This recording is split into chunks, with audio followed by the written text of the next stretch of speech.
আসসালামু আলাইকুম। কি অবস্থা তোমাদের আশা করি সবাই অনেক ভালো আছো, তাই না? আহ, তাহলে সবাই তাড়াতাড়ি জয়েন হয়ে যাও। আজকে আমরা সাধারণ জ্ঞানের ক্লাস করব। তো সাধারণ জ্ঞানের ক্লাসে অনেক কিছু বলবো আর কি, ঠিক আছে? আজকে গল্পই হবে, সত্যি কথা বলতে গল্পের ছলে ছলে আমরা মুক্তিযুদ্ধ নামক যে ইম্পর্টেন্ট চ্যাপ্টারটা আছে আমাদের সাধারণ জ্ঞানের জন্য, সেই জিনিসটাও ইনশাল্লাহ আমাদের পড়া হয়ে যাবে। ঠিক আছে? তো আমরা চেষ্টা করবো ক্লাসে খুব মনোযোগ ধরে রাখতে, তাহলে দেখবা ক্লাসের পড়া ক্লাসেই শেষ হয়ে গেছে, আর বেশি আমাদের বেগ পেতে হচ্ছে না। হ্যাঁ, ওয়ালাইকুম আসসালাম। কেমন আছো তোমরা সবাই সেটা একটু জানাও, তারপর আমরা আস্তে ধীরে ক্লাস শুরু করবো এবং সবাই চলে আসো। আশা করি শেয়ার দেওয়া হয়ে গেছে, এভরিওয়ান মেনশনও দেওয়া হয়ে গেছে অ্যাকচুয়ালি। হ্যাঁ, ওয়ালাইকুম আসসালাম, অনেকেই চলে আসছো, ভেরি গুড ভেরি গুড, দ্রুত চলে আসো। তাহলে কিছু কথা বলা শুরু করি। আজকে সাধারণ জ্ঞান কোত্থেকে পড়বো? আজকে আমরা সাধারণ জ্ঞান পড়বো হচ্ছে আমাদের নিজেদের বই ধরে। আরটিডিএস থেকে যেই সাধারণ জ্ঞানের বইটা তোমাদের জন্য বানানো হয়েছে, সেই বইটা ধরে ধরেই আমরা ক্লাস করাবো। বুঝতে পারছো? সো এই বইটা আসলে তোমাদের হচ্ছে আমরা ক্লাসের মধ্যে শিখাই দিব। এখন এখন এই যে আজকে এই বইয়ের যতটুকু অংশ আমি পড়াবো, যতটুকু আমি দাগাই দিব, যেটা বলে দিব মোস্ট ইম্পর্ট্যান্ট, এটা না জানলেই হবে না, সেই জিনিসগুলো কিন্তু এই পুরো পিডিএফটা, দাগানো পিডিএফটা কিন্তু যতটুকু পড়াবো সেটা আমি তোমাদের প্রোভাইড করে দিব। বুঝতে পারছো? সো তোমরা এই পিডিএফ দেখেই কিন্তু পড়ে ফেলতে পারবা। ঠিক আছে?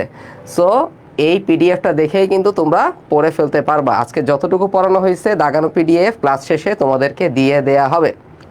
এই পিডিএফটা দেখেই তোমরা পড়াটা কমপ্লিট করে ফেলতে পারবা।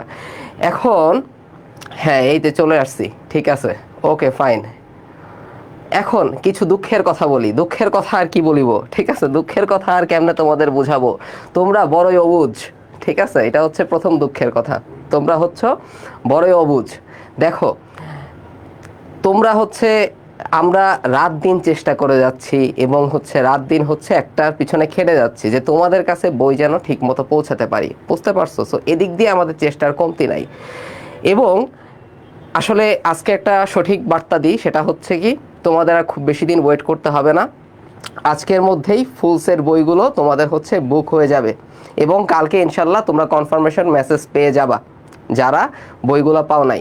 সো আর হচ্ছে ভাইয়া তোমাদের বলতেছে আর 3 থেকে 4টা দিন তোমরা ধৈর্য ধরে অপেক্ষা করো। এই 3 থেকে 4 দিনের মধ্যে তোমরা বই পেয়ে যাবা। এটা খুবই জটিল একটা প্রসেস, খুবই জটিল একটা প্রসেস, বুঝতে পারছো? এবং এই জিনিসটাই মনে রাখবা, তোমাদের পড়াশোনার কোনো এক্সকিউজ তোমরা দিতে পারবে না। কেন দিতে পারবো না? কারণ এই যে দাগানো পিডিএফ সেটা আমি তোমাদের দিয়ে দিব আজকে ক্লাসে যতদূর পড়াবো। ঠিক আছে? বুঝতে পারছি? বুঝাইতে পারছি? সো কোনো ধরনের হতাশার বাক্য আমি আর শুনতে চাই না, কোনো ধরনের এক্সকিউজ শুনতে চাই না, ভাই কোত্থেকে পড়বো, কীভাবে পড়বো, পড়াশোনার কোনো ঘাটতি আমি শুনতে চাই না, এগুলো এক্সকিউজ। ঠিক আছে? ইনশাল্লাহ তোমরা পেয়ে যাবা, একটু ধৈর্য ধরে অপেক্ষা করো, তোমরা পেয়ে যাবা জিনিসটা। তাহলে আমরা কি করব? আমরা সুন্দর করে ক্লাসটা শুরু করি। ক্লাসটা শুরু করতে হবে হাসি মুখে। বেজার মুখে ক্লাস শুরু করলে হবে? বলো। বেজার মুখে ক্লাস শুরু করলে কি হবে? বলো। হবে না। এই হতাশ হওয়া যাবে না বাজিদ মুস্তাফিজ, হতাশ হওয়া যাবে না। হতাশ হলে কি হবে? হতাশ হলে ফেল হবে। যদি সুখে থাকো, শান্তিতে থাকো, হাসি মুখে থাকো, দেখবা স্ট্রেস কম লাগতেছে এবং পড়াশোনায় মনোযোগ আসবে। সো ক্লাসটা খুব মনোযোগ সহকারে করো। ক্লাসের পর ক্লাসে শেষ হবে, পিডিএফ দেখে পড়াটা কমপ্লিট করে ফেলবা, শেষ, কাহিনী শেষ। আর কোনো কথাবার্তা আমি আর শুনতে চাই না। ইয়েস ইয়েস, ইনশাল্লাহ বইয়ের জন্য অপেক্ষা থাকলাম। ওকে, থাকো, ভেরি গুড। ওকে, এখন আসি সাধারণ জ্ঞানের ব্যাপারে। ফার্স্টে কিছু কথাবার্তা বলি। সাধারণ জ্ঞান সম্পর্কে আমার অনেক স্টুডেন্টের যেসব আইডিয়া তোমাদের সাথে একটু শেয়ার করি। বলছে ভাই সাধারণ জ্ঞানটা এতই সাধারণ যে আসলে কি পড়বো, পড়ার টপিকে আমি খুঁজে পাই না, পড়বোটা কি ভাই?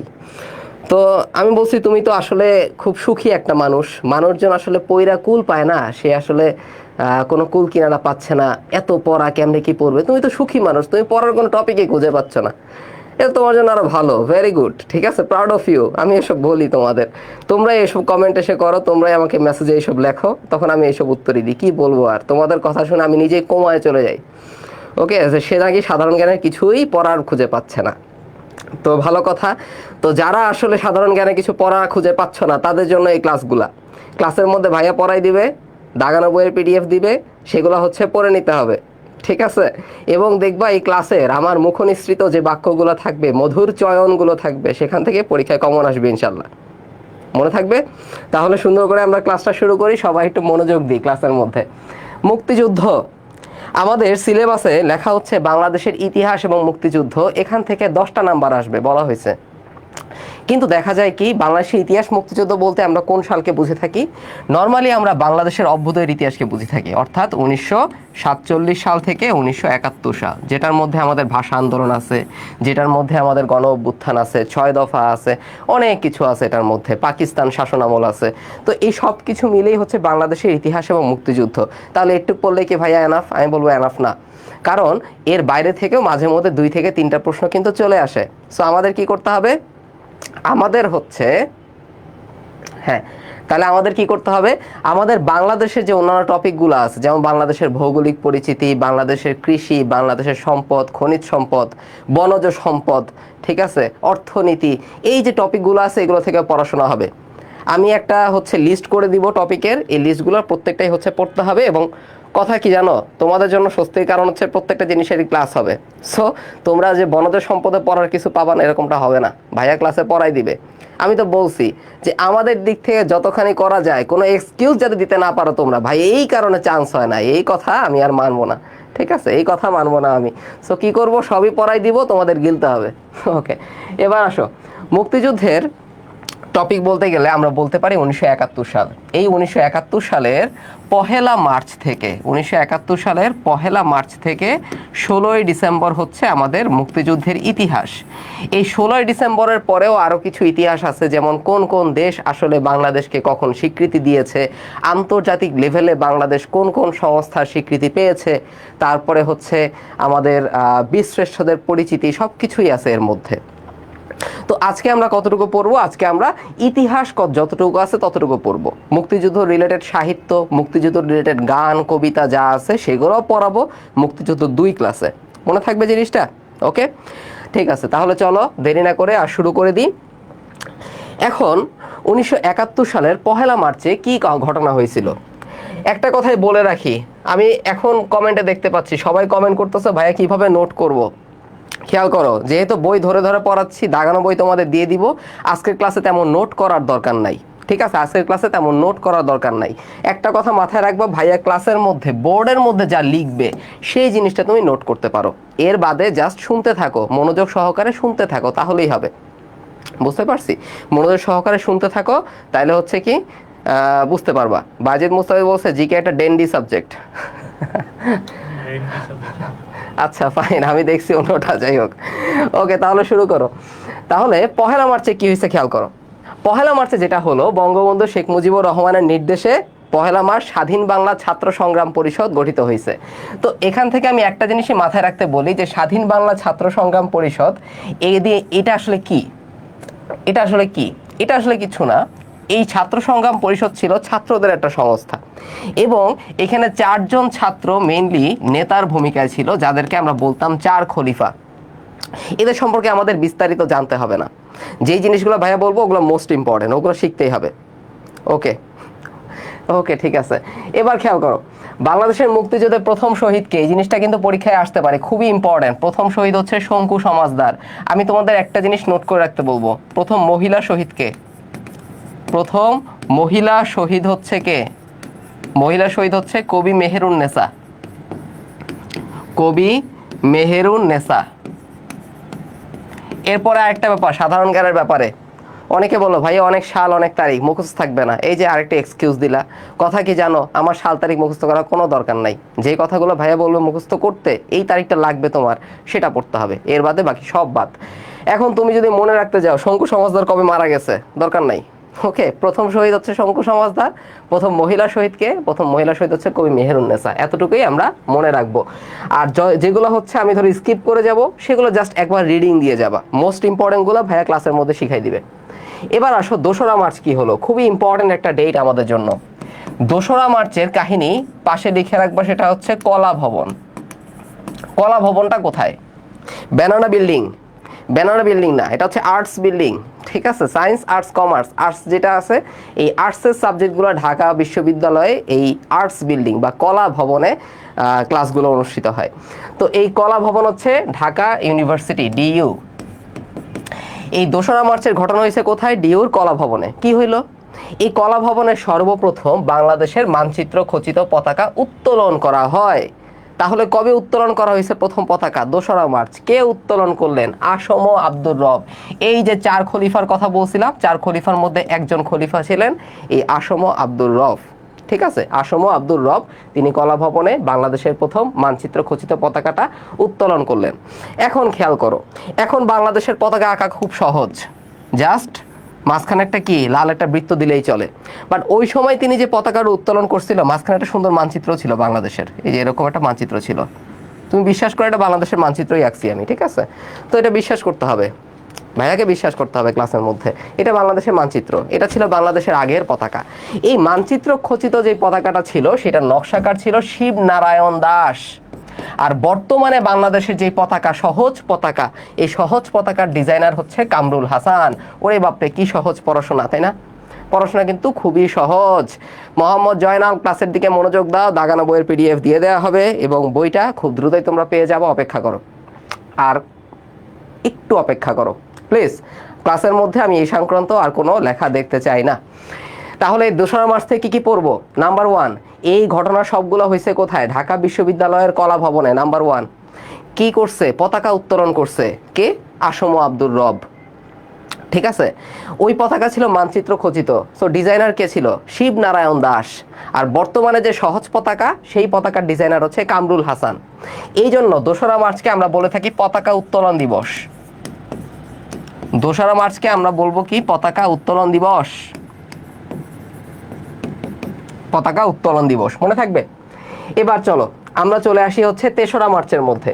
3রা মার্চ কি হয়েছে? 3রা মার্চের সব কাহিনী হয়েছে পল্টন ময়দানে। ঠিক আছে, 3রা মার্চের সব কাহিনী হয়েছে কোথায়? পল্টন ময়দানে হয়েছে। 3রা মার্চ কি হইলো?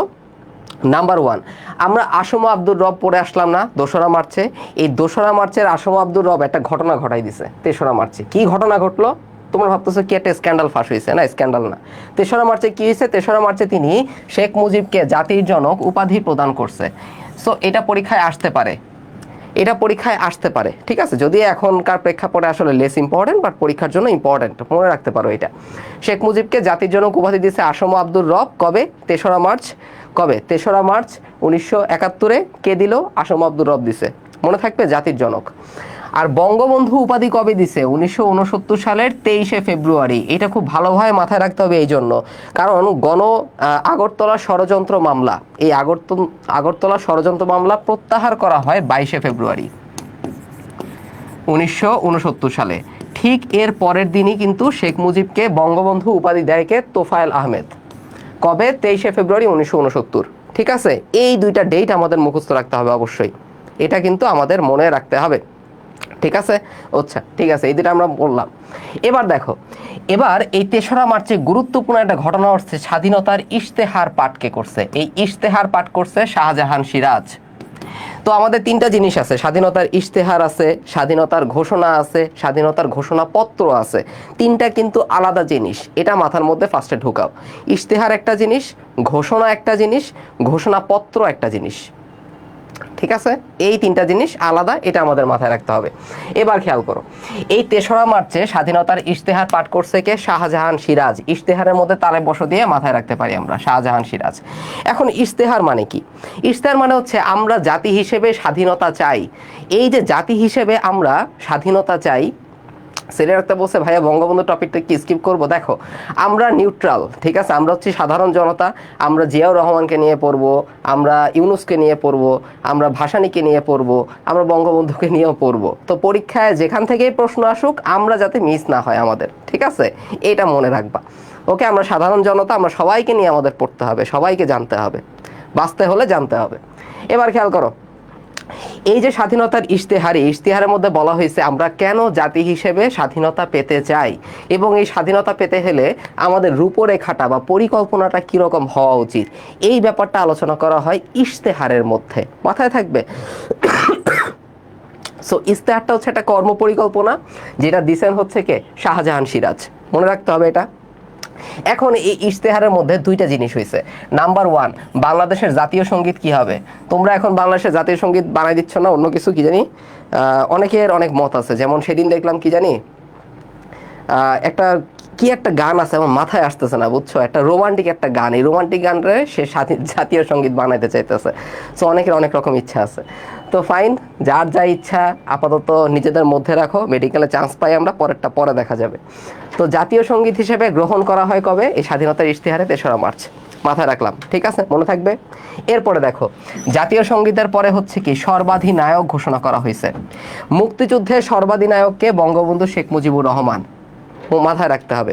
আর বাংলাদেশের সামরিক প্রধান কে ছিল মুক্তিযুদ্ধের সময়? আতাউল গনি ওসমানী। ওকে, বাংলাদেশের সামরিক প্রধান কে ছিল মুক্তিযুদ্ধের সময়? আতাউল গনি ওসমানী। আর সর্বাধিনায়ক কে ছিল? সর্বাধিনায়ক কে ছিল? সে ছিল হচ্ছে শেখ মুজিবুর রহমান। শেষ। এবার খেয়াল করো, স্বাধীনতার ইশতেহার, তার মানে সে স্বাধীনতার একটা রূপরেখা দাঁড় করাই ফেলছে। অতএব আজকে থেকে বাংলাদেশ স্বাধীন সার্বভৌম। খেয়াল করো, স্বাধীনতার ইশতেহার দিছে, তার মানে কি? একটা রূপরেখা দাঁড় করাই দিছে, তার মানে আজ থেকে বাংলাদেশ স্বাধীন সার্বভৌম। বাংলাদেশকে প্রথম স্বাধীন সার্বভৌম রাষ্ট্র ঘোষণা করা হয় স্বাধীনতার ইশতেহারে। খুবই ইম্পর্টেন্ট একটা কথা। কত তারিখে করা হয়? ৩রা মার্চে করা হয়। এবার তোমার স্যার কি করবে? গিট্টু। স্যাররা তো কোনো কিছু সহজভাবে চিন্তা করে না, স্যাররা চায় খালি গিট্টু লাগাইতে, গিট্টু লাগাই দিবে। কি গিট্টু লাগাবে? খেয়াল করো, তোমাকে জিজ্ঞাসা করবে বাংলাদেশকে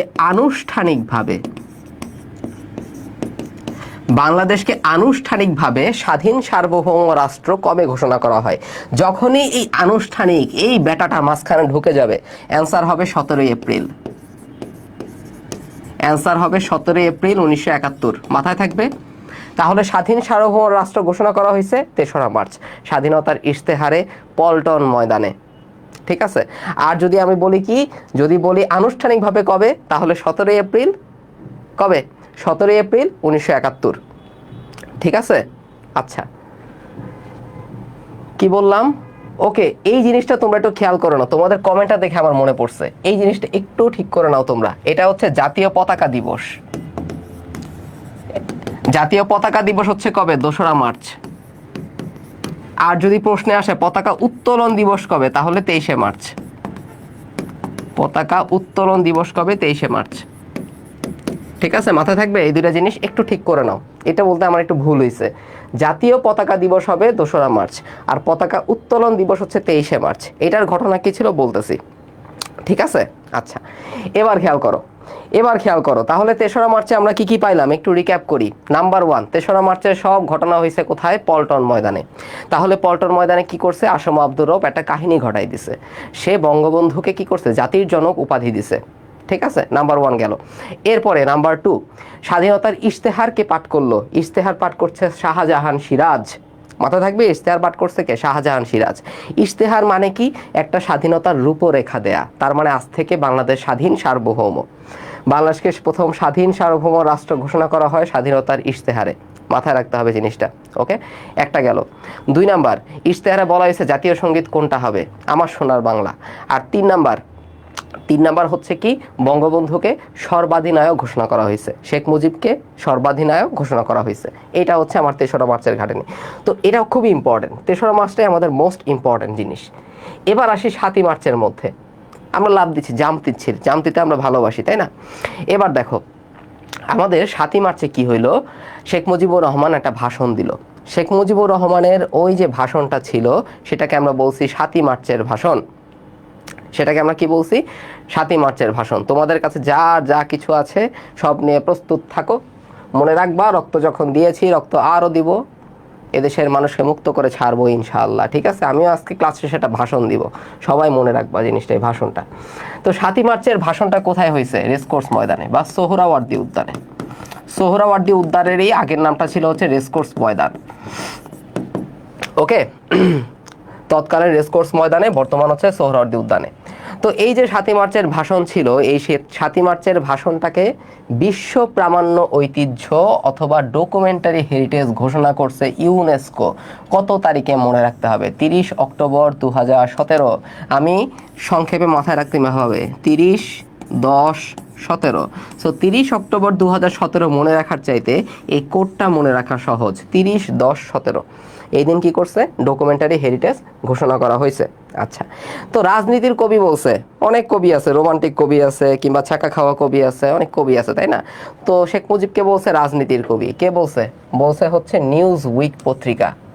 যুক্তরাষ্ট্রের নিউজ উইক পত্রিকা এই শেখ মুজিবকে বলছে হচ্ছে রাজনীতির কবি বা পোয়েট অফ পলিটিক্স। এই ভাষণের দাবি ছিল হচ্ছে চারটা সে দফা দিছিল। কি দফা দিছিল এই 4 দফায়? নাম্বার 1, তখন আসলে পুরো বাংলাদেশে কিন্তু কারা ছিল? হ্যাঁ হ্যাঁ, ভাষণ শুনতে হবে অবশ্যই। আজকে ভাষণটা জ্বালাময় একটা ভাষণ দিব।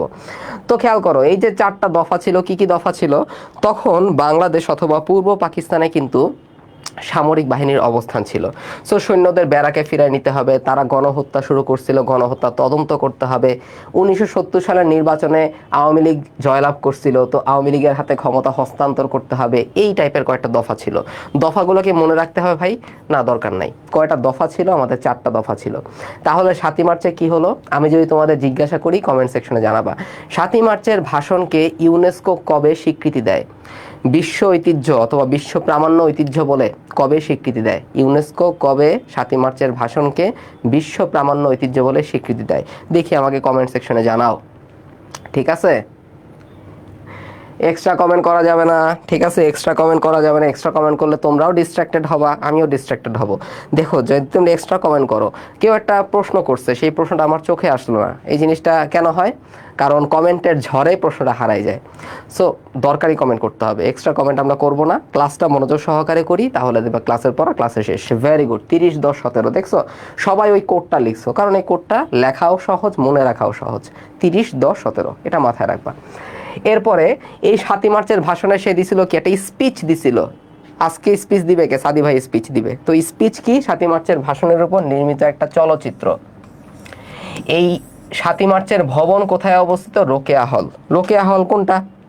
ঢাকা বিশ্ববিদ্যালয়ে বেশ কয়েকটা ছাত্রী হল আছে, এদের মধ্যে একটা ছাত্রী হল হচ্ছে রোকেয়া হল। ঠিক আছে, তো এই রোকেয়া হলের 7 মার্চ ভবনটা অবস্থিত। অনেক বড় একটা বিল্ডিং, দূর থেকে দেখা যায়, বুঝছো? 7ই মার্চ ভবন লেখাটা অনেক ভালোভাবে দেখা যায় আর কি। এবার আসো, নির্মলেন্দু গুঞ্জে লিখছিল স্বাধীনতা এই শব্দটি কিভাবে আমাদের হলো।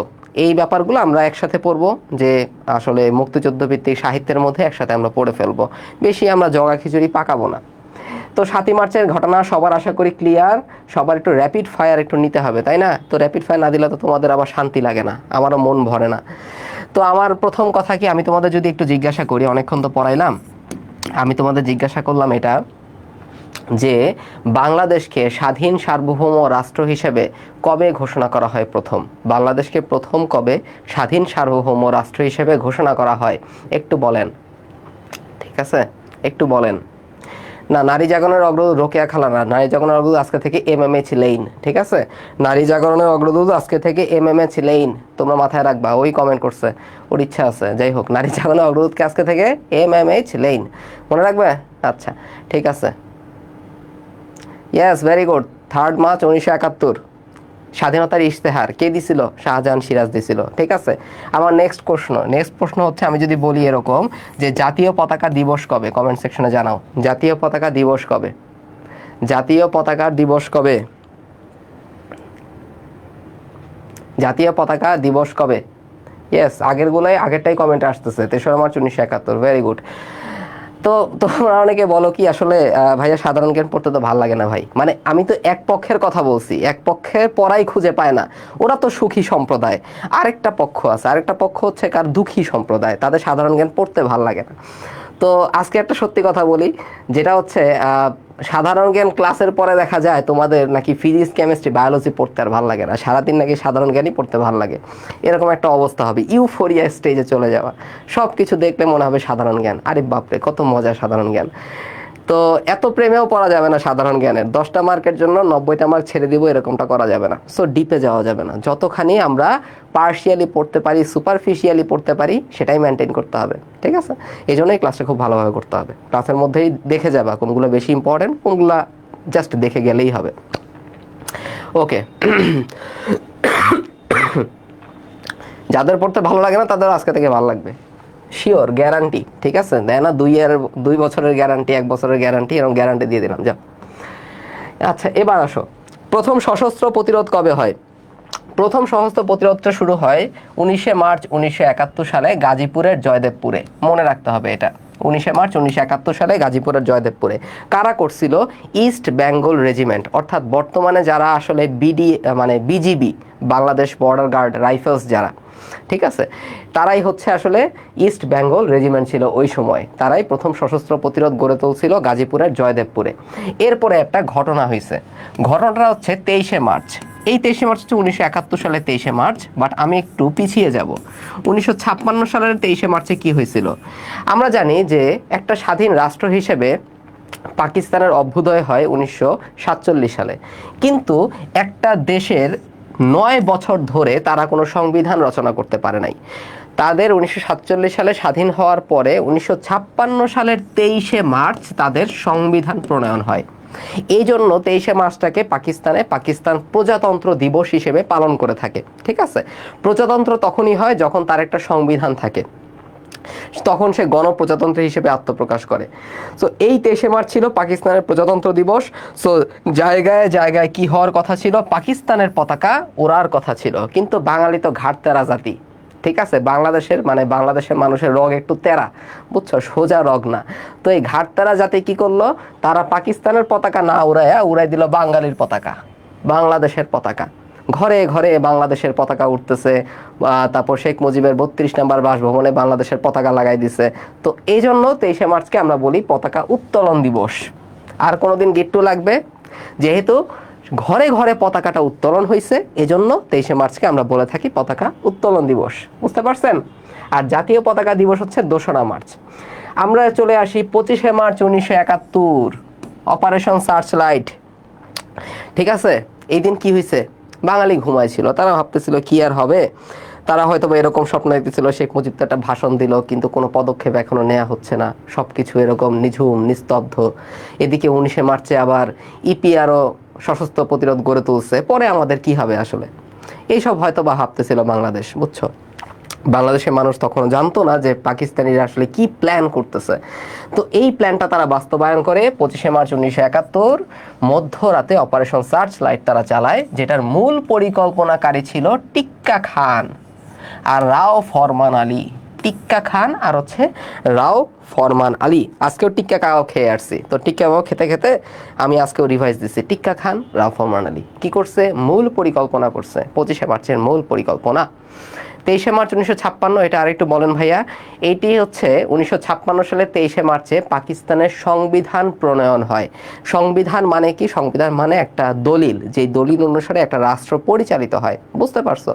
সো এই সংবিধান প্রণয়ন হওয়ার পরেই কিন্তু একটা রাষ্ট্র প্রজাতন্ত্র রাষ্ট্রে পরিণত হয়। এই জন্য 23শে মার্চকে পাকিস্তানে পালন করে হিসেবে প্রজাতন্ত্র দিবস হিসেবে। আর আমরা পালন করি কি? আমরা তো ঘাটতারা জাতি, আমরা পালন করি পতাকা উত্তোলন দিবস হিসেবে।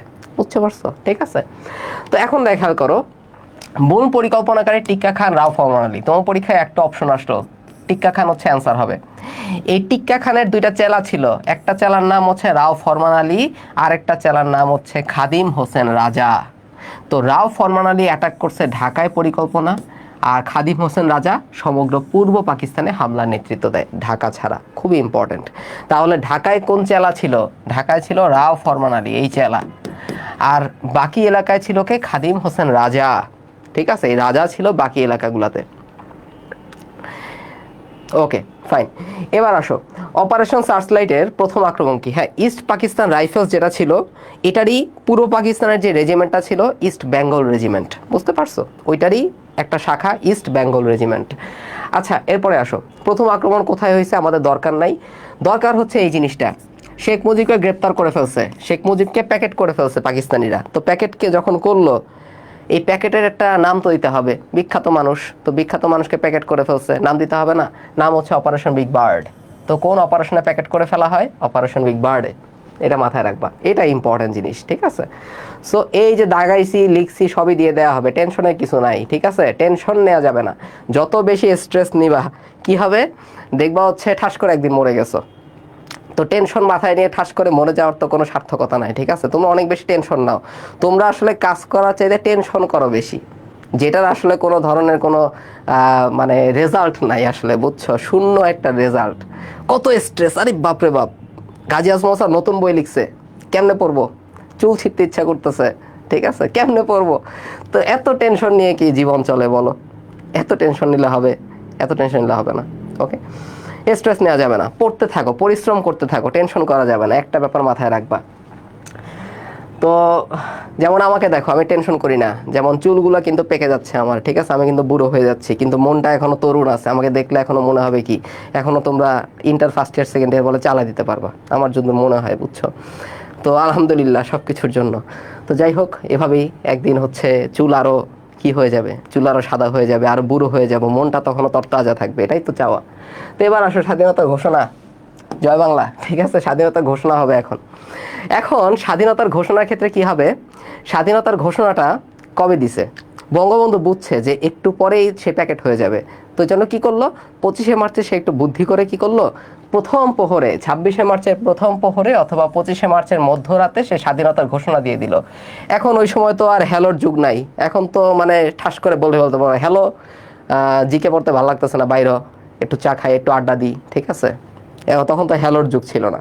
তো তখন কি ছিল, তখন ছিল হচ্ছে ওয়্যারলেস সিস্টেম, যেটা ছিল বেতার যোগাযোগ বা টেলিগ্রাফ যোগাযোগ। তো এই যোগাযোগের মাধ্যমে তার স্বাধীনতার ঘোষণাটা সে পাঠাই দিল চট্টগ্রামের আগ্রাবাদে। চট্টগ্রামের আগ্রাবাদ থেকে এম এ হান্নান সর্বপ্রথম তিনি ঘোষণাটা প্রচার করছে যে আমাদের যে শেখ মুজিবুর রহমান আছে সে স্বাধীনতার ঘোষণা দিয়ে দিছে, তোমরা সবাই রেডি থাকো, বুঝছো।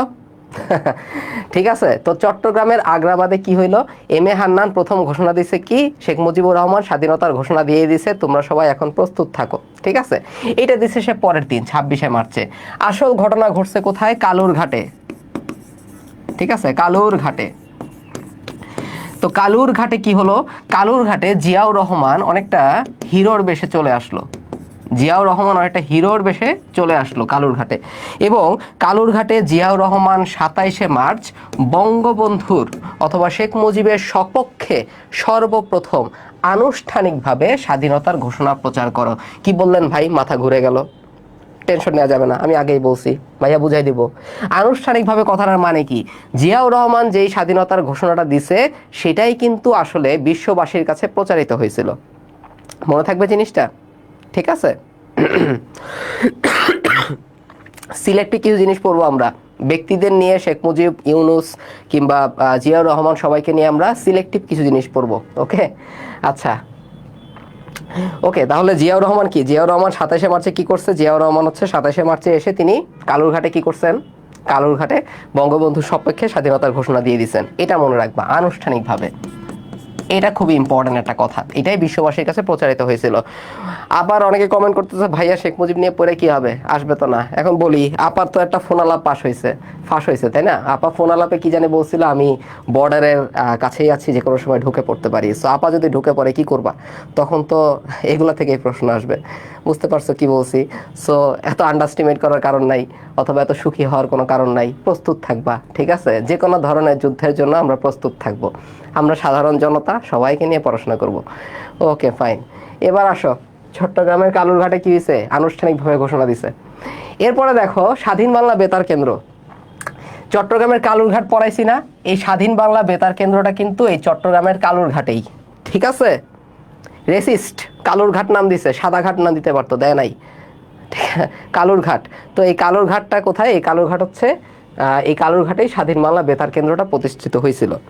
তো এই যে স্বাধীন বাংলা বেতার কেন্দ্র, এখান থেকে বিভিন্ন ধরনের অনুষ্ঠান প্রচারিত হইতো, যে ধরো আসলে তো ইয়াহিয়ারে তো নাগালে পাওয়া যেত না, বোঝো নাই, যদি বাঙালি ইয়াহিয়ারে নাগালে পাইতো, ধরো মুখের মধ্যে থুতু মারতো অথবা গালি দিত, ধুমায়া গালি দিত আর কি, এই বাচ্চা সেই বাচ্চা, কিউট বাচ্চা, অমুকের বাচ্চা, তো ওগুলো বলে গালি দিত ইয়াহিয়ারে। তো বাঙালি তো গালি দিতে পারতেছে না, এত ক্ষোভ করে রাখবে। তো বাঙালি গালি দিছে কিসের মাধ্যমে, এই স্বাধীন বাংলা বেতার কেন্দ্রের মাধ্যমে। স্বাধীন বাংলা বেতার কেন্দ্র অনুষ্ঠান প্রচারিত করত চরমপত্র আর জল্লাদের দরবারে। এইখানে ইয়াহিয়ারে যত ইচ্ছা যেমনি ইচ্ছা গালি দিয়ে উড়াই ফেলছে, ঠিক আছে, কোনো গালি বাকি রাখে নাই বাঙালি, সব গালি দিয়ে দিছে ইয়াহিয়ারে। তো এই চরমপত্র জল্লাদের দরবারে এই অনুষ্ঠানগুলা প্রচারিত হইতো স্বাধীন বাংলা বেতার কেন্দ্র থেকে, যেটা ছিল চট্টগ্রামের কালুরঘাটে, বুঝতে পারছেন। আচ্ছা, এবার আসো, তো এই জল্লাদের দরবার অনুষ্ঠানে ইয়াহিয়া খানের চরিত্র নাম ছিল কেল্লা ফতে খান, বললাম না যত গালি এড়ে দিছে, ওকে। সো ইয়াহিয়া খানের চরিত্র নাম কেল্লা ফতে খান, কে ছিল, ইয়াহিয়া, বুঝতে পারছি জিনিসটা, মনে রাখবা। আচ্ছা, তো এখন চরমপত্র জল্লাদ দরবার এগুলো কে পাঠ করতো, এমআর আক্তার মুকুল। এমআর আক্তার মুকুলের একটা বই আছে, একসাথে মনে রাখবা, আমি বিজয় দেখেছি। আমি বিজয় দেখেছি, এটি কার বই? এটি হচ্ছে এমআর আক্তার মুকুলের বই। মনে থাকবে? এবার আসো, এই যে এত অনুষ্ঠানগুলো আছে, অনুষ্ঠানগুলা পরিচালনা কে করতো? ওকে, এটা প্রশ্ন আসতে পারে। আমরা তো বললাম পাঠক, পাঠক ছিল মুকুল ভাই। আর পরিচালনা করতো কে? পরিচালনা করতো মান্নান ভাই। পরিচালনা করতো কে? মান্নান ভাই, আব্দুল মান্নান। ঠিক আছে, সো এখানেও একটা গিট্টু আছে। একটু আগে চট্টগ্রামের আগ্রাবাদে পড়ছি হান্নান ভাই, আর স্বাধীন বাংলা বেতার কেন্দ্রে পড়ছি মান্নান ভাই। তো মনে রাখার একটাই উপায়, আগ্রাবাদে ছিল হান্নান ভাই আর কালুর ঘাটে মান্নান ভাই। মনে থাকবে? তাহলে মান্নান ভাই কোথায়? স্বাধীন বাংলা বেতার কেন্দ্র মানে কালুর ঘাটে। আর আগ্রাবাদে কে ছিল? হান্নান ভাই ছিল। এই হান্নান ভাই মান্নান ভাই দুই ভাইকে আমাদের মাথায় রাখতে হবে। আচ্ছা ঠিক আছে, হ্যাঁ গালি দিও, যেমন ইচ্ছে গালি দিও, সমস্যা নাই। এবার কয়েকটা অপারেশনের কথা এখানে লেখা আছে, কিছু অপারেশনের কথা দেখো। যেমন অপারেশন জ্যাকপট, এটা চালাইছিল কে? 10 নম্বর সেক্টর। 10 নম্বর সেক্টরে যারা নৌ সেক্টরের অধীনে ছিল তারা এই অপারেশন জ্যাকপট চালাইছিল। এই নদী নালা খাল বিলে পাকিস্তানি সেনাবাহিনী তো সাঁতার পারে না। পাকিস্তানি সেনাদের অবস্থা ছিল অনেকটা আমার মতো। তোমরা তো জানো যে আমি সেন্ট মার্টিনে গিয়ে কাঁপাকাঁপি শুরু করছিলাম, যে ট্রলারে যখন ছিলাম। তো এটার কাহিনী অনেকে জানো না, আবার একটু বলি সেটা কি। অনেকে জানো, আগের ক্লাসে আমি বলছিলাম। তো সেন্ট মার্টিনে যখন গেছিলাম, আমার বন্ধুরা তো কি, আমার বন্ধুরা হচ্ছে ওই যে বাচ্চা, ঠিক আছে, কিউট বাচ্চা। তো ওরা কি করছে, ওরা হচ্ছে প্ল্যান করছে, ওরা সাইকেল চালায়া ইসে দিয়ে ছেড়া দ্বীপে যাবে না, ওরা যাবে ট্রলারে। ওদের জীবনে আসলে থ্রিলিং এর খুব অভাব, অনেক থ্রিল লাগবে ওদের। তো ওরা ট্রলার ভাড়া করছে। বেচারা আমি তো সাঁতার পারি না, ট্রলারের মধ্যে ঠকঠক করে কাঁপতে কাঁপতে গেছি আর কি। তো পাকিস্তানিদের অবস্থা এরকম ছিল, সাঁতার পারতো না। নদী নালা খালবিলের মধ্যে কোনো মতে জাহাজ নিয়ে থাকতো, খালি ভয়ে থাকতো কোন দিন কি কে নাকি কে ডুবাই দেয়। তো এই ভয়টাই একদিন সত্যি হয়েছে। এই 1971 সালের অ্যাকচুয়ালি আমি বলতে গেলে 14ই আগস্টের দিকে এটা হয়েছে, 10ই ডিসেম্বরের দিকে এটা হয়েছে। তো 10 নম্বর সেক্টরে যারা সদস্য ছিল অপারেশন জ্যাকপটটা করছিল, পাকিস্তানিদের জাহাজগুলো তারা ডুবাই দিছে। অপারেশন কিলো ফ্লাইট কারা করছে? বাংলাদেশ বিমান বাহিনী করছে। বাংলাদেশের প্রথম বিমান বাহিনীর যে ইউনিটটা ছিল সেটার নাম ছিল কিলো ফ্লাইট, ঠিক আছে, এটা মাথায় রাখবা। অপারেশন ক্লোজ ডোর, তো বাঙালি তো মানে সাহসিকতার সাথে যুদ্ধ করছে, অনেক সাহসিকতার সাথে যুদ্ধ করে তারা স্বাধীনতা ছিনায় আনছে। কিন্তু ঘটনা হয়ে গেছে পরে, স্বাধীনতার পরে আসলে বাংলাদেশে দুর্ভিক্ষ হয়েছে, কারণ একটা যুদ্ধ বিধ্বস্ত দেশ এবং কোনো সরকার ব্যবস্থা ঠিকমতো কাজ করতে পারতেছে না, খাবার নাই, বস্ত্র নাই, অনেক কিছুর অভাব। গরিব একটা দেশ, এমনিতেই গরিব ছিল, এখন আরও গরিব হয়ে গেছে। তো ওই সময় মুক্তিযোদ্ধাদের যাদের হাতে অস্ত্র ছিল তারা অনেকে কি হয়ে গেছে, বকে গেছে, ঠিক আছে, তারা অনেকে হচ্ছে বকে গেছে। তারা অস্ত্র নিয়ে তারা ডাকাতি করা শুরু করছিল। তখন শেখ মুজিবুর রহমান কি করছে, একটা অপারেশনের নাম দিছিল অপারেশন ক্লোজ ডোর। সব অস্ত্র আমাকে জমা দিয়ে দাও, আমি দরজা বন্ধ করে দিব।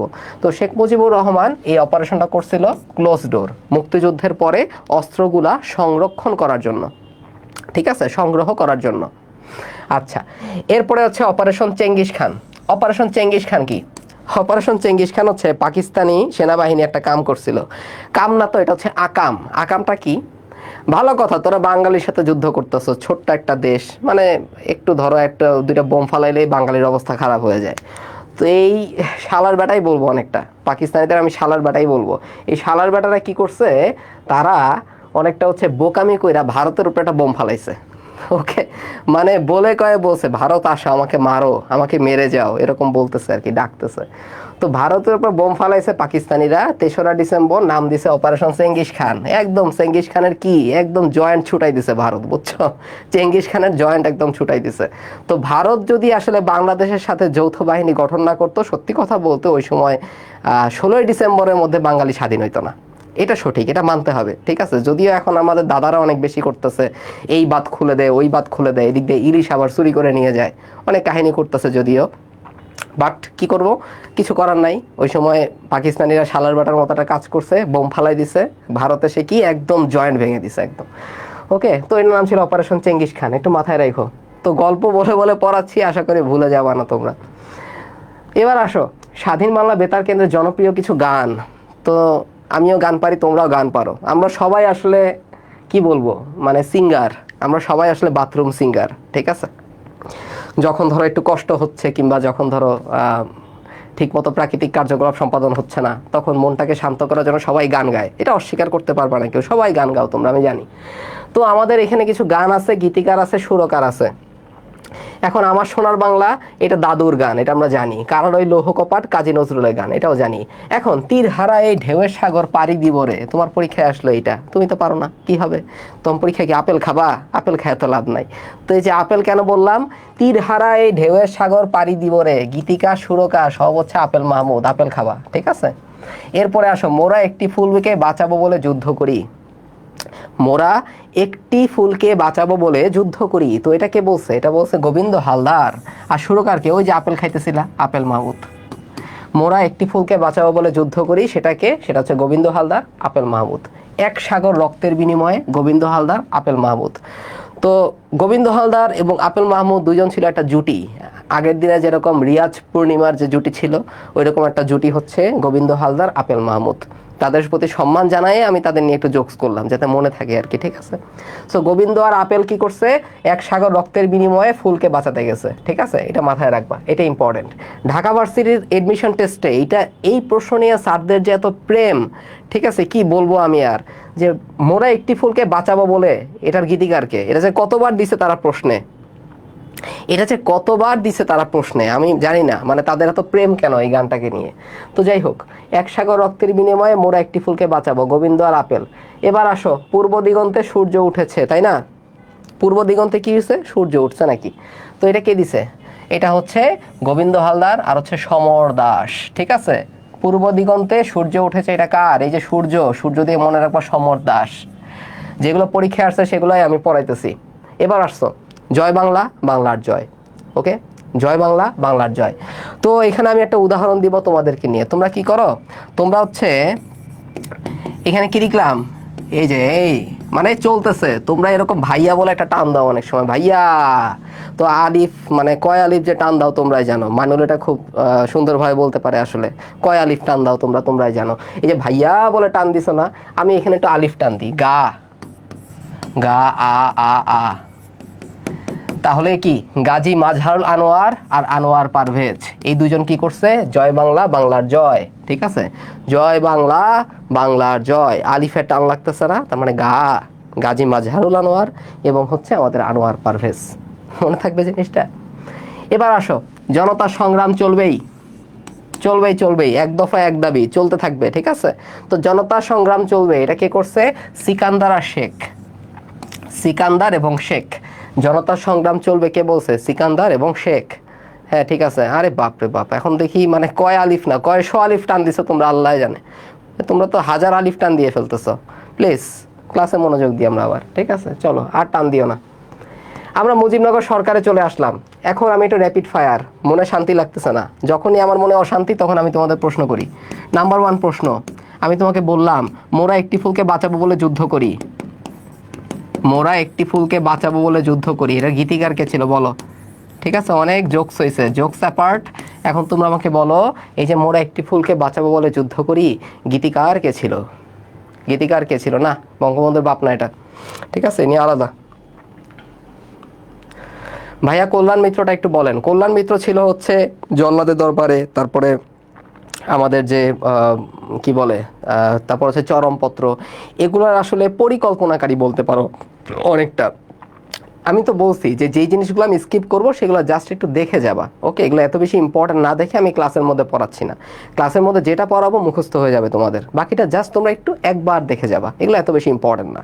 এবং আমি তোমাদের বলতেছি, এই প্রত্যেকটা প্রশ্ন হয় বিসিএসে আসছে, হয় মেডিকেলে আসছে, হয় ডেন্টালে আসছে, হয় ঢাকা ভার্সিটিতে আসছে, অথবা অন্যান্য কোনো একটা ভার্সিটিতে প্রশ্নে আসছে। এই জন্যই আমি এই লাইনগুলো বলতেছি তোমাদের বারবার, যাতে মনে থাকে তোমাদের। Yes, very good. গীতিকার কে ছিল? গীতিকার ছিল হচ্ছে গোবিন্দ হালদার, ভেরি গুড। সুরকার হচ্ছে আপেল ভাই, ওই যে রিয়াজ পূর্ণিমা, গোবিন্দ আপেল, মনে থাকবে না? তারপরে বলো, সরি আমি জানি যারা ইয়ারফোন কানে দিয়ে আসো তাদের কানে অনেক স্ট্রেন হচ্ছে, আসলে আমার নিজেরও ঠান্ডা কাশির অবস্থা, বুঝছো। এই গরম ঠান্ডার মধ্যে খুব অস্বস্তিতে আছি আসলে। এবার একটু খেয়াল করো, আমি আরেকটা প্রশ্ন করি। আমি প্রশ্ন করলাম এরকম যে স্বাধীন বাংলা বেতার কেন্দ্র, চরমপত্রের পরিচালনা কে ছিল? আমি তো পাঠকের নাম বলি নাই, কিন্তু আমি প্রশ্ন করছি চরমপত্রের পরিচালনায় কে ছিল, এই জিনিসটা বলো। ইয়েস, এক সাগর রক্তের বিনিময়ে একটি ফুকে বাঁচাবো, Gobinda Haldar, very good. Sorry sorry, আমি তো বললাম যে তোমাদের হয়তো বা কানে একটু লাগতে পারে, ঠিক আছে। তো এইগুলো হচ্ছে ভাইয়ার দোয়া, ওকে, মনে রাখবা, ভাইয়ার কাশি, ভাইয়ার হাঁচি যা আছে সব হচ্ছে তোমাদের জন্য দোয়া, এই জন্য বলবা কি আলহামদুলিল্লাহ, ওকে। তো চরমপত্রের পরিচালনায় কে ছিল বলো। ইয়েস, হান্নান ভাই না মান্নান ভাই, ভেরি গুড, মান্নান ভাই, কমেন্ট চলে আসছে, এই তো, গুড গুড, ভেরি গুড। এরশাদ হোসেন বলছে ইপিআর দিয়ে কি বোঝায়, ইস্ট পাকিস্তান রাইফেলস, এটা আবার ডিটেলস কি আবার, ইস্ট পাকিস্তান রাইফেলস, পাকিস্তানের হচ্ছে একটা বাহিনীর নাম ছিল East Pakistan rifle. East Pakistan রাইফেলের পূর্ব পাকিস্তানের যে শাখা ছিল সেটাকে বলা হয়তো ইস্ট বেঙ্গল রেজিমেন্ট, এই তো শেষ, বুঝছেন, এটা তো আগেই বলে আসছি। Yes Mannan, very good. এবার আসো মেইন পড়াশোনায় চলে আসি, মুজিবনগর সরকার বা অস্থায়ী সরকার। তো কি হয়েছে, বঙ্গবন্ধু প্যাকেট হয়ে গেছে, বঙ্গবন্ধু প্যাকেট হয়ে যাওয়ার পরে বঙ্গবন্ধুর অথবা শেখ মুজিবের একটা বান্ধবী ছিল, বান্ধবীর নাম ছিল ইন্দিরা গান্ধী। ইন্দিরা গান্ধী ভারতের প্রধানমন্ত্রী হয়ে গেছে, ঠিক আছে। তো এই খবর কে জানে, এই খবর জানে হচ্ছে শেখ মুজিবের যে শিষ্য ছিল তাজউদ্দিন আহমেদ। এই তাজউদ্দিন আহমেদ সাহেবের অবদান মুক্তিযুদ্ধে আসলে অনেক বেশি। কেন বেশি, কারণ শেখ মুজিবুর রহমান তখন দেশে ছিল না। তো তাজউদ্দিন আহমেদ কি করছে, সে অনেক আশা ভরসা নিয়ে সেই বান্ধবীর কাছে গেছে, ইন্দিরা গান্ধীর কাছে গেছে, বলতেছে দেখেন আপা, যে আমাদের এখানে তো যুদ্ধ হচ্ছে, তাই না, আপনি তো জানেন সবই। আপা বললো হ্যাঁ জানি, তাহলে আপনার এখন কি করা উচিত আপা। আপা বলছে কি করা উচিত, এখন তাজুদ্দিন আহমেদ বলছে আপনাদের এখন সাহায্য করা উচিত আমাদের। আপা বলছে, ইন্দিরা গান্ধী দিদি বলছে কি যে আমি এই কারে সাহায্য করব, এটা তো শেখ মুজিবও নাই, কোনো সরকার ব্যবস্থা নাই, আপনারা মানে চাইতেছেনটা কি ঠিক মতো বুঝাই বলেন। তো তাজউদ্দিন আহমেদ কি বলল, বলছে আমরা একটা সরকার গঠন করব, আপনি সেই সরকারকে সাহায্য করেন, তাইলেই হবে, ওকে। তো দিদি সেই কথা শুনলেন। তাজউদ্দিন আহমেদ তখন ত্রিপুরায় বসে 10ই এপ্রিল 1971 সালে একটা সরকার গঠন করে ফেলছে। এই সরকারটাকে আমরা বলছি মুজিবনগর সরকার বা প্রবাসী সরকার বা অস্থায়ী বিপ্লবী সরকার। তাহলে সরকার গঠন কবে হয়েছে, 10ই এপ্রিল 1971-এ। গঠন কে করছে, তাজউদ্দিন আহমেদ। কোথায় বসে, ত্রিপুরায় বসে। এবার 10ই এপ্রিলের কয়েকটা কাহিনী শেষ করি। এই যে আমাদের 10ই এপ্রিল, এই 10ই এপ্রিলে আসছে কি, স্বাধীনতার ঘোষণাপত্র আসছে। স্বাধীনতার ঘোষণাপত্র আসছে কবে, 10ই এপ্রিলে, এই যে খেয়াল করো। এখন প্রশ্ন আসবে, ভাইয়া এই স্বাধীনতার ঘোষণাপত্র আপনি কি বললেন, এটাকে আমরা বলে থাকি হচ্ছে প্রোক্লেমেশন অফ ইন্ডিপেন্ডেন্স, স্বাধীনতার ঘোষণাপত্র, ওকে। প্রোক্লেমেশন অফ ইন্ডিপেন্ডেন্স এটা আসছে কবে, 10ই এপ্রিল। তাহলে 10ই এপ্রিল তাজউদ্দিন অনেক ব্যস্ত ছিল, তোমাদের মতো ব্যস্ত, তোমরা এতই ব্যস্ত থাকো, তোমাদের নাকি পড়াশোনার টাইম নাই। অনেকে বলে ভাইয়া পড়াশোনার সময় খুঁজে পাচ্ছি না, ওরে বাপরে, আমি তো ভাবি ঠিকই আছে, বাইডেন ট্রাম্প এদের মতো তোমাদের অবস্থা, কয়দিন পরে মনে হয় আমেরিকায় ইলেকশন করতে যাবা, এই জন্য অনেক ব্যস্ত আছো। তো এই যে ব্যস্ত পাবলিক যারা আছো, তাজউদ্দিন আহমেদ ওই সময় ব্যস্ত ছিল। 10ই এপ্রিল সে মুজিবনগর সরকার গঠন করে ফেলছে, সে স্বাধীনতার ঘোষণাপত্র জারি করছে। খেয়াল করো, স্বাধীনতার ঘোষণাপত্র জারি করছে কবে, 10ই এপ্রিল 1971। তো স্বাধীনতার ঘোষণাপত্র কি জিনিস দেখো, এখন আসলে বাংলাদেশের রাষ্ট্র পরিচালনার জন্য কি আছে, একটা সংবিধান আছে। এই সংবিধান কি আমার 10ই এপ্রিলে ছিল, ছিল না। তো কিভাবে আমার একটা সরকার রাষ্ট্র পরিচালনা করতে পারবে, এই জন্য হচ্ছে আমাদের স্বাধীনতার ঘোষণাপত্র দরকার। স্বাধীনতার ঘোষণাপত্র ওয়ান কাইন্ড অফ সংবিধান।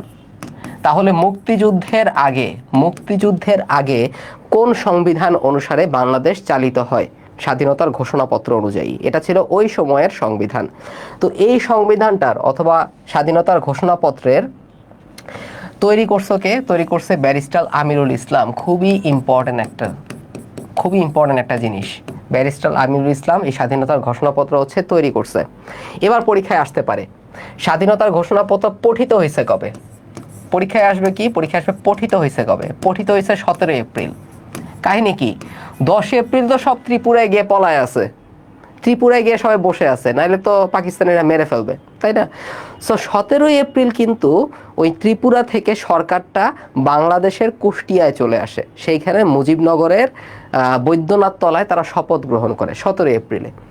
মুজিবনগর সরকার গঠন হয় 10ই এপ্রিল, শপথ গ্রহণ করে কবে, 17 এপ্রিল। এই শপথ গ্রহণ করার সময়ই এই স্বাধীনতার ঘোষণাপত্র পঠিত হয়। সো পঠিত কবে হয়েছে, পঠিত হয়েছে 17 এপ্রিল 1971। এই যে এরশাদের সময় কিন্তু কি হয়েছে, এরশাদের সময় একটা গণ অভ্যুত্থান হয়েছিল না, এরশাদ এখানে একটা অভ্যুত্থান ঘটাইতে চাইতেছে। বললাম হচ্ছে একটু অপেক্ষা করতে, শুরু থেকে এক কাহিনী বলে আসতেছি। ঠিক আছে এরশাদ, ভালো হয়ে যাও। ওকে, তাহলে এবার আসো, স্বাধীনতার ঘোষণাপত্র পঠিত কবে হয়েছে? 17 এপ্রিল, কারণ এই দিন সবাই ছিল। ঠিক আছে, এই দিন সবাই ছিল। এরশাদ রে ভালো হইতে বলছি, এরশাদ এখনো ভালো হয় নাই। আচ্ছা, তো পঠিত কবে হয়েছে? পঠিত হয়েছে হচ্ছে 17 এপ্রিল। জারি কবে হয়েছে? জারি হয়েছে 10 এপ্রিল, মাথায় রাখবা। তো পাঠ করছে কে? ভাইয়া এখন সাধারণ জ্ঞানের বই পড়তেছে, তো ওই দিনকে পাঠ করছে, ওই দিন পাঠ করছে হচ্ছে অধ্যাপক ইউসুফ আলী। শপথ বাক্য পাঠ করাইছে কে? অধ্যাপক ইউসুফ আলী। ঠিক আছে, আমি শপথ করিতেছি যে, স্কুল কলেজে তোমার শপথ পাঠ করো নাই? যে ক্যাপ্টেন অথবা সামনে গিয়ে যে একটু ফুটানি মারতো, সে কি করতো? সে হচ্ছে সামনে গিয়ে বলতো আমি শপথ করছি যে, তার গলার জোর থাকতো সবচেয়ে বেশি। আর আমরা যারা অ্যাসেম্বলিতে দাঁড়াইতাম তাদের গলা দিয়ে তো আওয়াজ বের হইতো না। এমনি সকাল 6:30টার সময় ঘুম থেকে উঠেছে, এখন আবার বলতেছে আমি শপথ করিতেছি যে। তো এই যে শপথ করাইছে ব্যারিস্টার ইউসুফ আলী, মাথায় রাখবা। ওকে, ঠিক আছে, মনে থাকবে। এবার আসো, শপথ অনুষ্ঠানে গ্যাঞ্জাম বেঁধে গেল। গ্যাঞ্জাম কি বাঁধলো? গ্যাঞ্জাম বাঁধলো হচ্ছে ধরো এই জায়গায় খন্দকার মোস্তাব বলছে আমি আগে শপথ পাঠ করব, মনসুর আলী বলছে না আমি আগে শপথ পাঠ করব, তাহলে তো গ্যাঞ্জাম হবে। সবাই আগে আগে শপথ পাঠ করতে চায়, তাই না? এটা একটা গ্যাঞ্জাম। তো গ্যাঞ্জাম যখন হবে তখন এই গ্যাঞ্জামটাকে থামানোর একটাই উপায়, আমার একজন পরিচালক লাগবে। শপথ অনুষ্ঠান পরিচালনা করছে জনাব আব্দুল মান্নান। দেখছো, এই মান্নান সাহেব আরেকটা জায়গায় আছে। একটা পড়ছি কালুরঘাটে বেতার কেন্দ্রে, আরেকটা জায়গায় কি করছে, এই শপথ অনুষ্ঠান পরিচালনা করছে আব্দুল মান্নান। তাহলে সবাই তো ফাইট করতেছিল, এর আগে শপথ পাঠ করতেছে। ঠিক আছে, হ্যাঁ, এখন হচ্ছে চুপ্পু আঙ্কেল, রাইট। ওকে, ফাইন। তো এবার খেয়াল করো, এখন কাহিনী কি জানো? 17 এপ্রিলে সবাই শপথ পাঠ করছে, সবাই খুশি, বাংলাদেশ আজকে থেকে আমরা স্বাধীন সার্বভৌম ধরতে পারি। তো পাকিস্তান তো খবর পাই গেছে, এই শালার বেটারা আবার একটা বোম ফালাইছে মুজিবনগরের উপরে, বুঝছো? তো মুজিবনগরের উপরে যখন বোম ফালাইছে, তখন তো স্বাভাবিকভাবেই যারা শপথ পাঠ করতেছিল তাদের আবার ভারতে চলে যাওয়া লাগছে আর কি। এই জন্য অস্থায়ী সরকারের সচিবালয় ছিল 8 নং থিয়েটার রোড, কলকাতায়। মুজিবনগর সরকারের মন্ত্রণালয়, মন্ত্রণালয় মানে কি, কয়টা মন্ত্রী বিভাগ আছে, মন্ত্রণালয় হচ্ছে 12টা ছিল। ওকে, আচ্ছা, এবার দেখো, তাহলে আমি যদি তোমাদের একটু জিজ্ঞাসা করি যে স্বাধীনতার ইশতেহার এটা কবে পাঠ হয়? এটা আগে আনসার দাও, স্বাধীনতার ইশতেহার কবে পাঠ হয়? কালুরঘাটে পরিচালনা করেন কল্যাণ মিত্র, এমনটাই বইয়ে দেয়া। দেখো, পরিচালনা যদি আসে তাহলে আমার অপশনে যদি আব্দুল মান্নান থাকে তাহলে এটা বলা সবচেয়ে সেফ, বুঝতে পারছো? কল্যাণ মিত্র উনি অনেকটা পরিকল্পনাকারীর আওতায় ছিল। কল্যাণ মিত্র নামটা আমি একটু পরে রাখি, এজন্য তোমাদের আমি কিন্তু মার্ক করে দিছি, এই লেখাটা লিখে রাখবো, আব্দুল মান্নান। ইয়েস, স্বাধীনতার ইশতেহার আসছে 3রা মার্চ, সবাই পারছো। এবার আমি বললাম স্বাধীনতার ঘোষণাপত্র জারি হয় কবে? এগুলোই পরীক্ষায় আসবে, দেখবা। জারি হয় কবে? স্বাধীনতার ইশতেহার দেওয়া 3রা মার্চ। এই দিন কি হয়েছে? বাংলাদেশকে স্বাধীন সার্বভৌম রাষ্ট্র হিসেবে ঘোষণা করা হয়েছে প্রথম। আর স্বাধীনতার ঘোষণাপত্র যেদিন পাঠ করা হলো, পাঠ কবে করা হয়েছে? 17 এপ্রিল। এদিন কি হইল? এদিন হয়েছে আনুষ্ঠানিকভাবে স্বাধীন সার্বভৌম, আনুষ্ঠানিকভাবে স্বাধীন সার্বভৌম। স্বাভাবিক, এইটা নিয়ে তোমরা একটু গ্যাঞ্জাম করো, কেন গ্যাঞ্জাম করো আমি বুঝি না। তোমরা গ্যাঞ্জাম করো 10 এপ্রিল আর 17 এপ্রিলের মধ্যে। দেখো, 10 এপ্রিল কোনো অনুষ্ঠান হয়েছে? সব ভারতের মধ্যে পালায় আছে, এখন পালায় পালায় কি আনন্দ করা যায়? তুমি ধরো পালায় আছো, তুমি কি নাচা গানা করতে তোমার মনে যাবে? মনে যাবে না। তো অনুষ্ঠানটা কখন হয়েছে? 17 এপ্রিল, সবাই এদিন একত্রিত হয়েছে। তো আনুষ্ঠানিকভাবে স্বাধীন সার্বভৌম কবে হলো? 17 এপ্রিল, মনে থাকবে। আর ঘোষণাপত্র জারি কবে হয়েছে? 10 এপ্রিল, ভেরি গুড। পঠিত কবে হয়েছে? 17 এপ্রিল, এই তো পারছো, সহজ জিনিস। ওকে, এবার আসো, মন্ত্রী পরিষদটা আমার খুব ভালো করে দেখতে হবে। তো আমরা শুরু করব খন্দকার মোস্তাককে দিয়ে, তাকে আমরা মনে রাখবো একটা নেমনিকে, আপোষ। আপোষ মানে হচ্ছে আইন, পররাষ্ট্র এবং সংসদ বিষয়ক মন্ত্রী, আপোষ। এই মন্ত্রিসভা ছিল খন্দকার মোস্তাকের। ক্যাপ্টেন মনসুর আলী, ক্যাপ্টেন মনসুর আলী, ক্যাপ্টেনের তো অনেক টাকা, তাই না? ক্যাপ্টেন যারা থাকে তাদের অনেক টাকা পয়সা থাকে, অনেকে এরকমই মনে করে আর কি, যদিও টাকা পয়সা নাই, তারাও গরিব। তো ক্যাপ্টেন এম মনসুর আলী, সে ছিল সব টাকা নিয়ে কারবার। সো টাকা কি? অর্থ, বাণিজ্য, শিল্প, রাজস্ব, সাথে একটা এক্সট্রা মনে রাখবা পরিবহন। অর্থ, বাণিজ্য, শিল্প, রাজস্ব, পরিবহন, ক্যাপ্টেন এম মনসুর আলী, অনেক টাকা। এবার আসো কামারুজ্জামান। এই কামারুজ্জামান কিসে ছিল? স্বরাষ্ট্র, ত্রাণ, পুনর্বাসন। স্বরাষ্ট্র, ত্রাণ, পুনর্বাসন, এই যে বারবার বলতেছি ভাই মনে থাকবে। স্বরাষ্ট্র, ত্রাণ, পুনর্বাসন, কৃষি, কামারুজ্জামান। স্বরাষ্ট্র, ত্রাণ, পুনর্বাসন, কৃষি, কামারুজ্জামান। স্বরাষ্ট্র, ত্রাণ, পুনর্বাসন, কৃষি, কামারুজ্জামান সাহেব। শেষ। তাহলে এই তিনটা বাদে বাকি যত মন্ত্রণালয় ছিল তাজউদ্দিন আহমেদ সাহেব সবগুলার দায়িত্বে ছিল। প্রধানমন্ত্রী, প্রতিরক্ষা, তথ্য বেতার, শিক্ষা, প্রশাসন, স্বাস্থ্য, শ্রম, অর্থনৈতিক উন্নয়ন, পরিকল্পনা। মাথা বাস্ট মেরে যাবে, তাও শেষ হয়ে যাবে না, ঠিক আছে? তো তাজউদ্দিন আহমেদকে আমরা এই জন্য একটু ট্রিকি ওয়েতে মাথায় রাখবো। বাকি তিনজন পড়বো, তাজউদ্দিন বাকি সবগুলা। বুঝতে পারছো? সো তিনটা মুখস্থ হয়েছে না? এখন আমি তোমাদের একটু র্যাপিড ফায়ার খেলি এটা নিয়ে। আমি তোমাদের বললাম কি, ধরো কৃষি। কৃষি মন্ত্রণালয়ের দায়িত্বে কে ছিল বলো? Rapid fire. কৃষি মন্ত্রণালয়ের দায়িত্বে কে ছিল? এই জামাই আসলো কোত্থেকে? পড়াইতেছি আমি মুজিবনগর সরকার, অস্থায়ী সরকারের মধ্যে আবার জামাই বউ কোত্থেকে আসলো রে? মানে তোমরা যে কোত্থেকে কই চলে যাও, ঠিক আছে? মানে ক্লাসের মধ্যে তোমরা যে কই, মানে আটলান্টিক মহাসাগরে গিয়ে এখন আবুডুবু খাচ্ছ, ঠিক আছে? এরকম একটা অবস্থা। ভাই প্লিজ ফিরে এসো, ঠিক আছে? আমরা বাংলাদেশে ঢাকা শহরে থেকে ক্লাসটা করাচ্ছি, তোমরা এখানে চলে আসো তাড়াতাড়ি প্লিজ। এভাবে সাঁতার কাটবা না আশেপাশে, ওকে? সাঁতার না কেটে স্থিরভাবে ক্লাসটা করো। ইয়েস, সবাই বলছো কামারুজ্জামান। আমি জানি স্বরাষ্ট্র, ত্রাণ, পুনর্বাসন, কৃষি হচ্ছে কামারুজ্জামান। তাইলে আমার খন্দকার মোশতাক, এই ভাইটা কি ছিল? এই মোশতাক ভাইয়ের আমরা নেমনিক পড়ছিলাম, নেমনিকটা বলো। মোশতাক ভাইয়ের পদবি কি ছিল? নেমনিকটা আমাকে কমেন্ট সেকশনে জানাও, দেখি বলেন। Hurry up. মোশতাক সাহেবের পদবিটা কি ছিল? এই এখনো কামরুজ্জামান বলতেছে, ওকে, এখনো শেষ হয় না যদিও।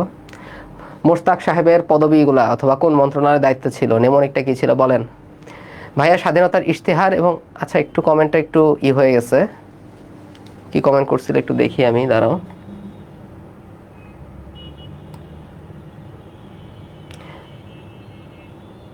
সবাই বলছে আপোষ, ভেরি গুড। স্বাধীনতার ঘোষণা ইশতেহার নিয়ে কিছু একটা কমেন্ট করছিল কেউ, একটু আমাকে আবার কমেন্ট করো, আমার চোখে পড়লে আমি এটা অ্যান্সার দিয়ে দিব, ঠিক আছে? স্বাধীনতার ঘোষণা দিয়েছে বঙ্গবন্ধু। স্বাধীনতার ঘোষণাপত্র মানে কি? ঘোষণাপত্র মানে একটা সংবিধান, ওয়ান কাইন্ড অফ সংবিধান এটা, ওকে? এই সংবিধান অনুযায়ী মুক্তিযুদ্ধের সময় বাংলাদেশ পরিচালিত হয়েছিল। ইয়েস। আইন, পররাষ্ট্র এবং সংসদ বিষয়ক মন্ত্রী ছিল খন্দকার মোশতাক। আর টাকা ছিল কার হাতে? ক্যাপ্টেন মনসুরের হাতে। অর্থ, বাণিজ্য, শিল্প, তারপর রাজস্ব, একটা পরিবহন। শেষ। Very good. এবার আসো কিছু সচিব আছে। সচিব হচ্ছে প্রধান সচিব কে ছিল? তো সচিব কারা? সচিবরা হচ্ছে মন্ত্রীদের বুদ্ধি দেয়, ঠিক আছে? সচিবরা হচ্ছে মন্ত্রীদের বুদ্ধি দেয়। এই প্রধান সচিব ছিল রুহুল কুদ্দুস। আর মন্ত্রী পরিষদ সচিব সে ছিল এইচ.টি. ইমাম অথবা হাসান তৌফিক ইমাম, এইচ.টি. ইমাম। স্বাস্থ্য সচিব, তো দেখবা ডাক্তাররা সবচেয়ে বেশি চা খায়, ঠিক আছে? কেন চা খায়? কারণ তাদের জীবনে চা ছাড়া আর খাওয়ার কিছু নাই, বুঝছো? তো ডাক্তাররা খালি দেখবা খালি চা খায়, বুঝছো? অনেক চায়ের প্রতি খুব লোভ। এই জন্য ডাক্তার টি হোসেন, এই যে তোমাদের মাইনুল ভাই, ঠান্ডা নাই গরম নাই, চা তো চাই, একটা পোস্ট দিছে আজকেও। তো এই হচ্ছে ডাক্তারদের অবস্থা, চা ছাড়া তারা থাকতেই পারে না। ডাক্তার টি হোসেন ছিল স্বাস্থ্য সচিব, মনে থাকবে? এই এখানে এক্সট্রা কমেন্ট করা যাবে না। টি রহমান মানে Tahsinur Rahman, most probably. Extra comment এখানে করা যাবে না, বুঝতে পারছো? সাঁতার কাটাকাটি বন্ধ করো, সাঁতার না কাটে চলে আসো, ক্লাসের মধ্যে থাকো প্লিজ। ইয়েস, আমি নাইলে আপোষ করব না। এই আপোষ মানে কি? খন্দকার মোশতাকের নেমনিক। আচ্ছা ঠিক আছে, তাহলে প্রধান ছিল কে? রুহুল কুদ্দুস। মন্ত্রী পরিষদ সচিব ছিল কে? হাসান তৌফিক ইমাম। স্বাস্থ্য সচিব ছিল কে? চা, ডাক্তার টি হোসেন, ঠিক আছে? চা, ইয়েস, চা। এবার খেয়াল করো, তাহলে বঙ্গবন্ধু শেখ মুজিবুর রহমান সে ছিল রাষ্ট্রপতি, সে তো প্যাকেট হয়ে গেছিল। সৈয়দ নজরুল ইসলাম আসছে, সে ছিল অস্থায়ী রাষ্ট্রপতি এবং উপরাষ্ট্রপতি। বঙ্গবন্ধুর অবস্থিত ছিল অস্থায়ী রাষ্ট্রপতি এবং সাথে উপরাষ্ট্রপতি, ঠিক আছে? তো এত বড় ছক আমরা কি করে ফেললাম? আমরাও এটা প্যাকেট করে ফেললাম, শেষ। আমরাও এটা প্যাকেট করে ফেলছি, ওকে?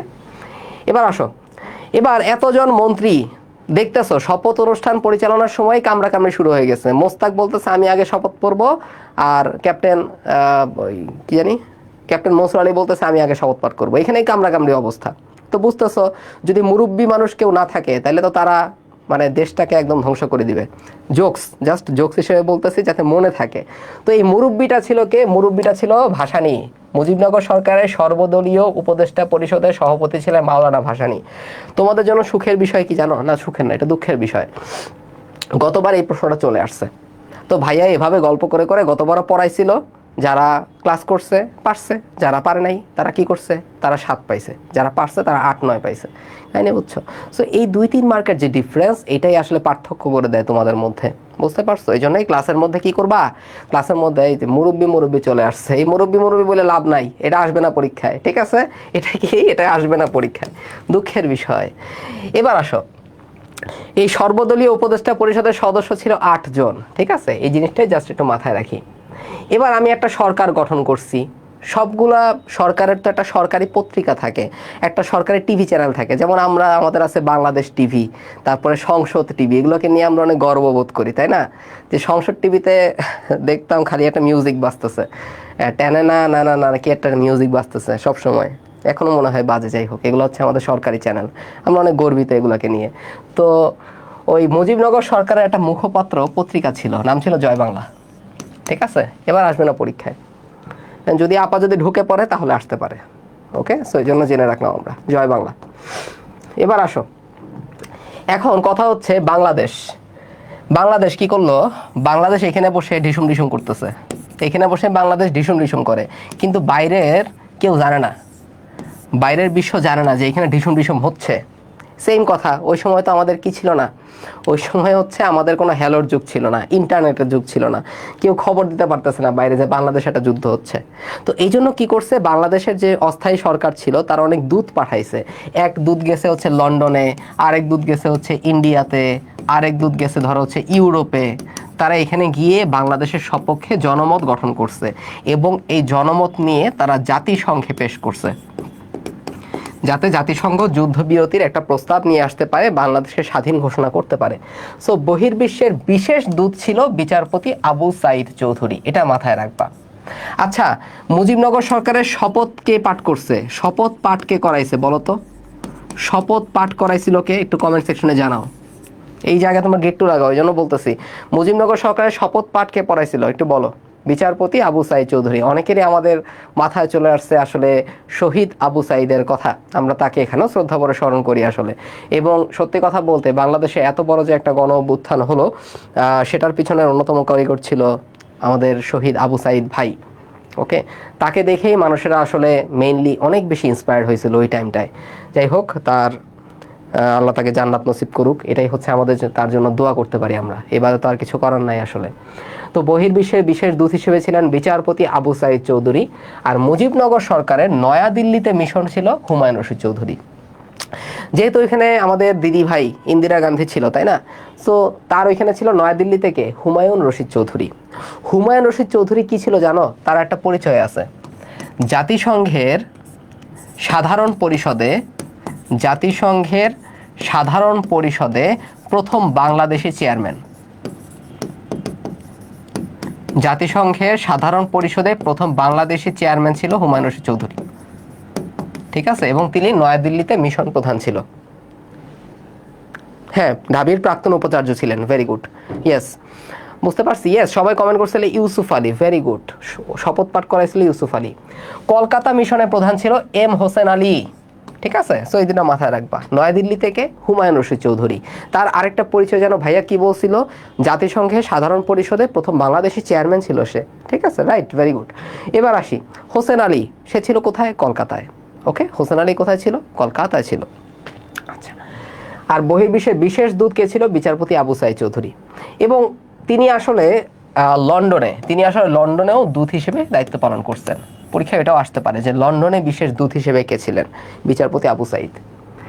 আমরা চলে আসবো মুক্তিযুদ্ধের সেক্টরের মধ্যে, এবং এই সেক্টরটাকেও আমাদের খুব সুন্দরভাবে পড়ে ফেলতে হবে। সেক্টরে দেখো এখানে একটা ম্যাপ তোমরা দেখতে পাচ্ছ, হ্যাঁ, খুব সুন্দরভাবে দেখা আছে ম্যাপটা, খুব সুন্দরভাবে ম্যাপটা দেখা যাচ্ছে। তো আমি ফার্স্টে তোমাদের এই সেক্টরে কোন অবস্থিত সেই জিনিসটা আগে পড়াবো। তো দেখো, আমি একটু বোর্ডে যাই, বোর্ডে জিনিসটা এঁকে পড়াইলে তোমার জন্য ভালো হবে। আমি এখন একটা সুন্দর করে ম্যাপ আঁকবো। তোমরা অনেকেই জানো না, আজকে তোমরা আমার চিত্র প্রতিভার আভাস পাবা।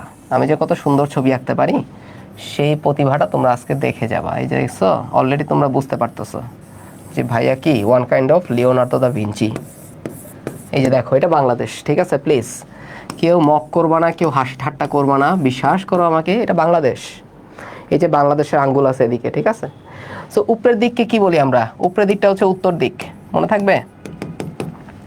এবার দেখো, এবার কারা কোন জায়গায় পড়ছো। আমার আমি একটু ভাগ করি, এটাকে আমি বলছি 1 number sector. 1 number sector power পরে আমি লাফ দিয়ে যাই হচ্ছে 2 নাম্বার সেক্টরে। 2 থেকে লাফ দিয়ে আমি যাই কোথায়? 3 নাম্বার সেক্টরে। 3 থেকে লাফ দিয়ে আমি কোথায় যাই? 4 নাম্বার সেক্টরে। 4 থেকে লাফ দিয়ে 5 নাম্বার সেক্টর। 5 থেকে আমি একটা লাফ দিলাম, লাফ দিয়ে চলে আসলাম কোথায়? 6 নাম্বার সেক্টরে। 6 থেকে আরেকটা লাফ দিলাম, লাফ দিয়ে আসলাম কোথায়? 7 নাম্বার সেক্টরে। 7 থেকে লাফ দিলাম, নিচেই হচ্ছে 8। 8 থেকে লাফ দিয়ে হচ্ছে 9 নাম্বার সেক্টর। আর এখানে আছে কি? 10 নাম্বার সেক্টর, পানির মধ্যে ঝাপাঝাপি সাঁতার কাটতেছে। মাঝখানে একটু এলাকা কি? 11 নাম্বার সেক্টর। এবার আসো কোনটার মধ্যে কি আমরা একটু দেখি। ফার্স্টে দেখো 1 নাম্বার সেক্টরে হচ্ছে চিটাগাং, চট্টগ্রাম, পার্বত্য চট্টগ্রাম, এই এলাকাগুলা। ওকে, এটা হচ্ছে 1 নাম্বার সেক্টরের আন্ডারে। আমরা লাফ দিয়ে গেলাম 2-এ। 2-এর আন্ডারে অবশ্যই মাথায় রাখতে হবে আমাদের ঢাকা। 2 থেকে একটা পাশে লাফ দিছি, ব্যাঙের মতো আমি লাফাচ্ছি একটু একটু করে। এই 3-এর মধ্যে কি ছিল? অবশ্যই মাথায় রাখবো কিশোরগঞ্জ, হবিগঞ্জ, কিশোরগঞ্জ, এটা ছিল 3-এর আন্ডারে। হ্যাঁ, ইয়েস, সাদি দা ভিঞ্চি অথবা সাদি ভিঞ্চি, যা ইচ্ছা বলতে পারো তোমরা, নো প্রবলেম। এবার আসো 3 থেকে একটা লাফ দিয়ে আমি 4-এ গেছি। 4-এটা হচ্ছে সিলেটের পূর্বাঞ্চল। ওকে, আর 5-এ কি ছিল? সিলেটের পশ্চিমাঞ্চল। এগুলো আমি চার্টে দেখাবো, আগে জাস্ট তুমি ম্যাপটা বুঝো। আমি 1-এ ছিলি চিটাগাং, 2-এ গেলাম হচ্ছে ঢাকায়, লাফ দিয়ে 3-এ কিশোরগঞ্জ, হবিগঞ্জ, 4-এ সিলেটের পূর্বাঞ্চল, 5-এ হচ্ছে পশ্চিমাঞ্চল। লাফ দিয়ে চলে আসছি 6-এর মধ্যে। 6-এ ছিল রংপুর, অংপুর বলে অনেকে, ঠিক আছে? রংপুর উত্তরবঙ্গের কিছু এলাকা। 7-এ ছিল কোনটা? আমি আদর করে ডাকি সিএনজি, চাপাই নবাবগঞ্জ ছিল, ছিল হচ্ছে রাজশাহী, তারপর ছিল দিনাজপুর। এগুলো ছিল 7-এর মধ্যে। 7 থেকে লাফ দিলাম 8-এর মধ্যে আসলাম। এই 8-এ ছিল হচ্ছে কুষ্টিয়া, কুষ্টিয়ার মেহেরপুরের বৈদ্যনাথতলা, ভবের পাড়ার আম্রকাননে মুজিবনগর সরকার গঠিত হয়। তো এই যে আম্রকানন, এই জায়গাটার নাম মুজিবনগর কে দিছে? তাজউদ্দিন আহমেদ দিছে। বই পড়লে এই আমাদের এটা জাস্ট হচ্ছে পিডিএফটা যখন পড়বা দেখবা সব কিছু এটার মধ্যেই আছে। আর যেগুলো মোস্ট ইম্পর্টেন্ট সেগুলো ভাইয়া বলে দিচ্ছে। তাহলে কুষ্টিয়া অথবা মুজিবনগর কোন সেক্টরে ছিল? 8 নাম্বার ছিল। তাছাড়া এর মধ্যে কি ছিল? যশোর ছিল 8-এ। 8-এ কুষ্টিয়া ছিল, 8-এ ছিল যশোর, ফরিদপুর, এই এরিয়াগুলা। 9-এ ছিল হচ্ছে সুন্দরল্যান্ড, সুন্দরল্যান্ড। আরেকটা ল্যান্ড আছে মনুল্যান্ড। মনুল্যান্ড মানে কি রে? মনুল্যান্ড মানে হচ্ছে বরিশাল, ঠিক আছে? বরিশালা পাবলিক যে যে আসো, মনুল্যান্ড, মনুল্যান্ডে কারা কারা আসো জানাইতে পারো আমারে। আমিও কিন্তু মনুল্যান্ডের একজন বাসিন্দা। আমার নানা বাড়ি বলো, দাদা বাড়ি বলো, সব হচ্ছে বরিশালে, বুঝছো?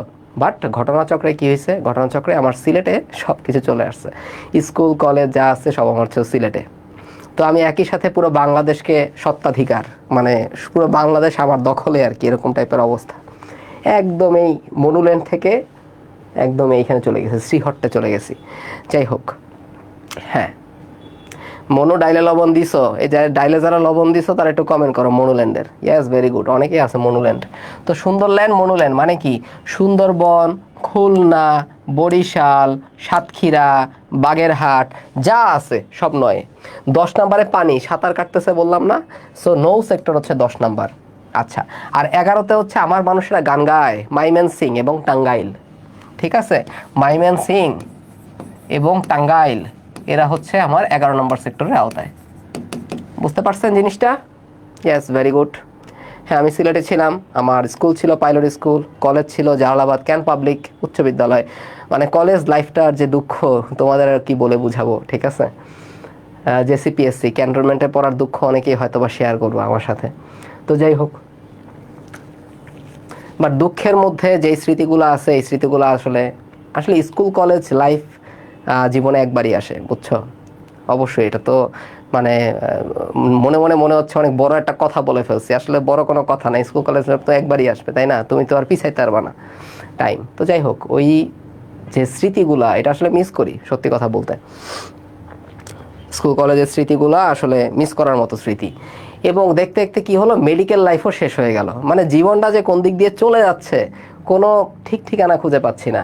তো এখানে আমি তোমাদের একটা জিনিসই বলবো, সেটা কি জানো, তোমরা এখন আসলে অনেক পরিশ্রম করতেছো, অনেক কষ্ট করতেছো ঢাকা মেডিকেলে চান্স পাওয়ার জন্য, একটা ডাক্তার হওয়ার জন্য, পরিবারকে খুশি রাখার জন্য। একটা সত্যি কথা বলি, হ্যাঁ সত্যি কথাটা বলি, সত্যি কথা হচ্ছে তুমি যখন পরিশ্রম করবা, ঠিক আছে, তখন তুমি যে স্বপ্ন দেখবা ওই স্বপ্নটা আসলে সবচাইতে বেশি আনন্দের। যে ওই টাইমটায় তুমি যে আসলে থ্রিলটা পাবা, ধরো তুমি পড়তেছো বায়োলজি বাট পড়তে ইচ্ছা করতেছে না, বাট তারপরও তুমি নিজেকে ধরে রাখছো এই স্বপ্নটা যে ঢাকা মেডিকেলে যখন চান্স পাবো যে কত খুশি লাগবে, আমার আব্বা আম্মা কত খুশি হবে, জীবনটা কত চেঞ্জ হয়ে যাবে। এই যে খুশিটা, এই যে চিন্তা ভাবনাটা তোমার পরিশ্রমের মধ্যে আসতেছে, এইটাই কিন্তু আসল খুশি। কেন এটা বললাম, যখন তুমি ঢাকা মেডিকেলে চান্স পেয়ে যাবা, ঠিক আছে, কিংবা যখন তুমি ডাক্তার হয়ে বেরোবা, যখন তুমি ঢাকা মেডিকেলে চান্স পেয়ে যাবো অথবা যখন তুমি ডাক্তার হয়ে বেরোবা, তখন দেখবা কেন জানি খুশিটা একটু ম্লান হয়ে গেছে আসলে। সো স্বপ্নটা আসলেই সুন্দর, বাস্তবের চাইতে স্বপ্ন দেখাটা আসলে অনেক সুন্দর। এজন্যই বলি যে স্বপ্ন দেখতে কার্পণ্য করবা না জীবনে, তুমি নিজেকে কখনো ছোট ভাববা না প্লিজ। পরিশ্রমটা করতে থাকো, ওই সময় যে স্বপ্নটা দেখবা দেখবা খুব ভালো লাগতেছে, এবং এই টাইমটাটাই তুমি আসলে মিস করবা তখন, যখন স্বপ্নটা বাস্তব হবে তখন দেখবা এত বেশি খুশি লাগতেছে না। সো স্বপ্ন দেখতে কখনো কার্পণ্য করা যাবে না, মনে থাকবে জিনিসটা, প্রচুর স্বপ্ন দেখতে হবে। আচ্ছা ঠিক আছে, হ্যাঁ চিন্তা করে এমনি হাসতে থাকি, রাইট, ভেরি গুড। এই যে এই কথাটাই আমি বলতেছি, তোমার আসলে খুশিটা কোথায়, তুমি পরিশ্রম করার সময় যে স্বপ্নটা দেখো, স্বপ্নটা বাস্তব হয়ে গেলে দেখবে এত বেশি খুশি লাগতেছে না। বাবা কী রে ভাই, এত বেশি খুশি তো লাগতেছে না, এই নর্মাল জিনিসই লাগতেছে আসলে। ওকে, এই হচ্ছে কথা। হ্যাঁ অবশ্যই সবার জন্য দোয়া আছে, বললাম না আমি যদি একটা হাঁচি দিয়ে একটা কাশি দিই ওইটাও তোমাদের জন্য দোয়া করতেছি আমি, এটা মাথায় রাখবা প্রত্যেকটা মুহূর্তে, প্রতি মুহূর্তে তোমরা কি আমার দোয়ায় আছো।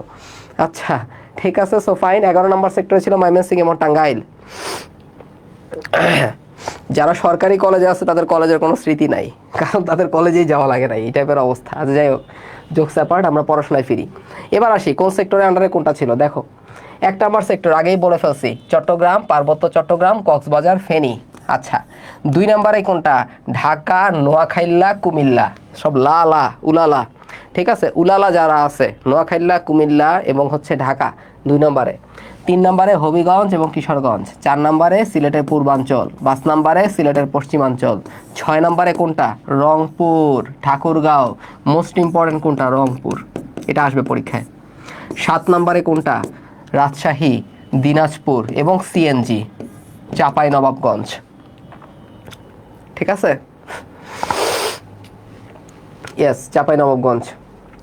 এরপরে দেখো 8 নম্বর, 8 নম্বরে হচ্ছে কোনটা, কুষ্টিয়া মানে মুজিবনগর, তারপরে যশোর, মেহেরপুর, ফরিদপুর, সব হচ্ছে 8 নম্বরে। দেখছো কত সহজ জিনিসটা, অথচ এই সহজ জিনিস আমাদের কাছে কত কঠিন লাগে, কারণ আমরা কি ভাবি সাধারণ জ্ঞানে পড়ার কিছু নাই, পড়ার কিছু খুঁজে পাচ্ছি না। ওকে, আজকে বুঝবা কত ধানে কত চাল, how many paddy how many rice, বুঝতে পারবা আজকে, পড়াশোনার যে অভাব নাই বুঝবা। 9 নম্বর, এটা হচ্ছে খুলনা সুন্দরবন এলাকা, দক্ষিণাঞ্চলের এলাকা, বুঝছেন, মনুল্যান্ড। 10 নম্বর নৌপথ, নৌ সেক্টর, সাঁতার কাটতেছে তারা। 11 নম্বর হচ্ছে ময়মনসিং এবং টাঙ্গাইল। এই ময়মনসিং টাঙ্গাইলে ছিল ব্রাদার্স প্লাটুন, একটু দাগায় রাখো তোমরা, একটু মাথায় রাখো, ব্রাদার্স প্লাটুন কোথায় ছিল, ময়মনসিং এবং হচ্ছে টাঙ্গাইলে।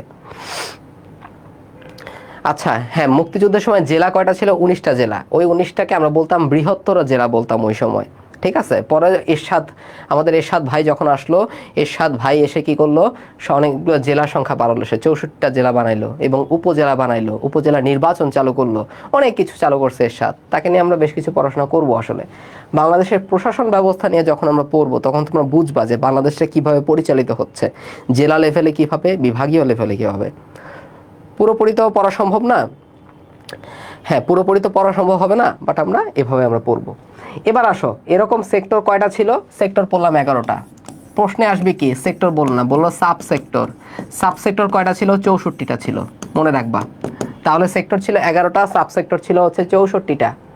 এবার আসো, এই প্রত্যেকটা সেক্টরের আন্ডারে অনেকগুলা কি ছিল, অনেকগুলা সেক্টর কমান্ডার ছিল প্রত্যেকটা সেক্টরে।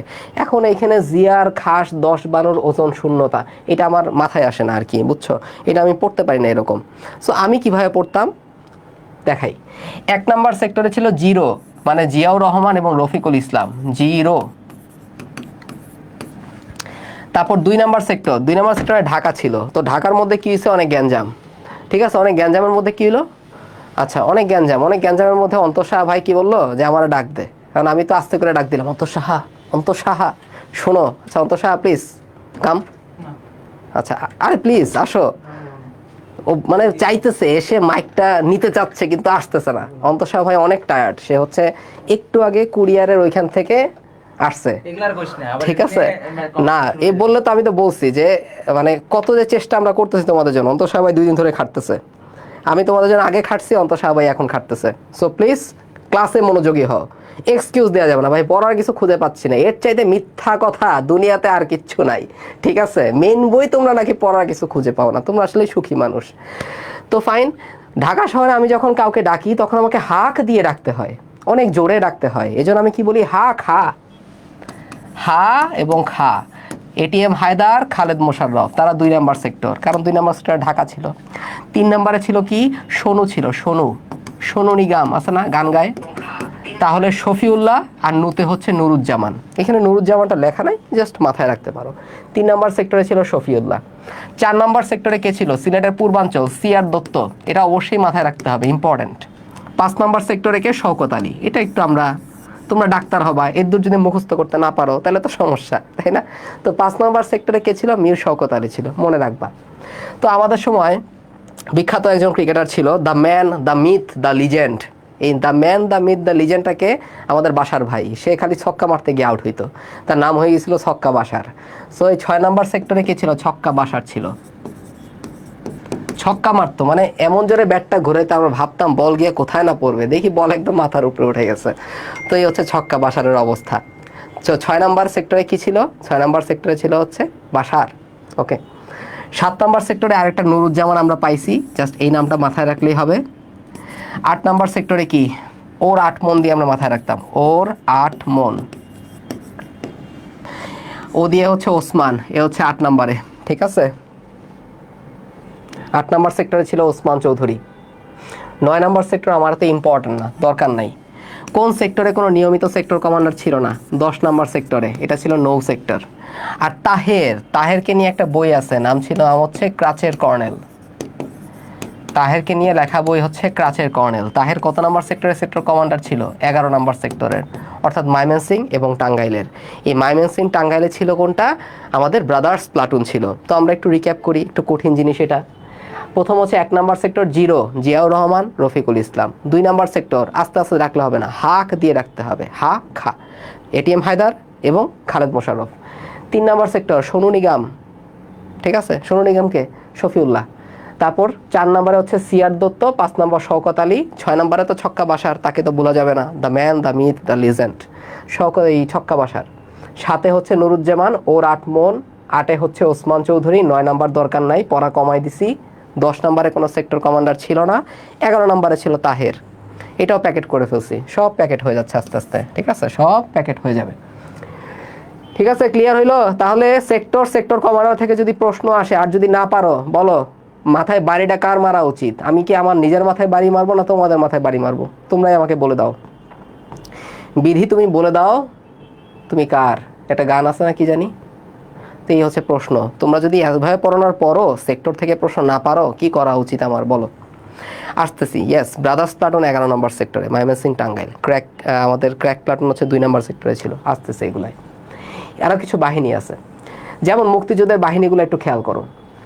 এখান থেকে কোনটা আসবে বলি তোমাকে, এখান থেকে আসবে হচ্ছে যেটা বলবা সেটা হচ্ছে এরকম, মুক্তি ফৌজ গঠন করেন কে, মুক্তি ফৌজ গঠন করে কর্নেল এম.এ.জি. ওসমানী, এইটা আসতে পারে পরীক্ষায়, কারণ তিনি ছিল বাংলাদেশের মুক্তিযুদ্ধের সময় সামরিক প্রধান, আমরা বলতে পারি। সর্বাধিনায়ক ছিল কে, বঙ্গবন্ধু শেখ মুজিব, আর সামরিক প্রধান ছিল কে, কর্নেল আতাউল গনি ওসমানী। আচ্ছা ঠিক আছে, তো এবার খেয়াল করো, এবার এখান থেকে প্রশ্ন আসবে কয়েকটা ফোর্স ছিল। এবার ফোর্স কি জিনিস আমি তোমাকে বলি। আমরা তো 11টা সেক্টর পড়লাম না, এই 11টা সেক্টরকে আমরা কয়েকটা ফোর্সে ভাগ করছি। 3টা ফোর্স, একটা হচ্ছে আমাদের জেড ফোর্স, এস ফোর্স আর কে ফোর্স।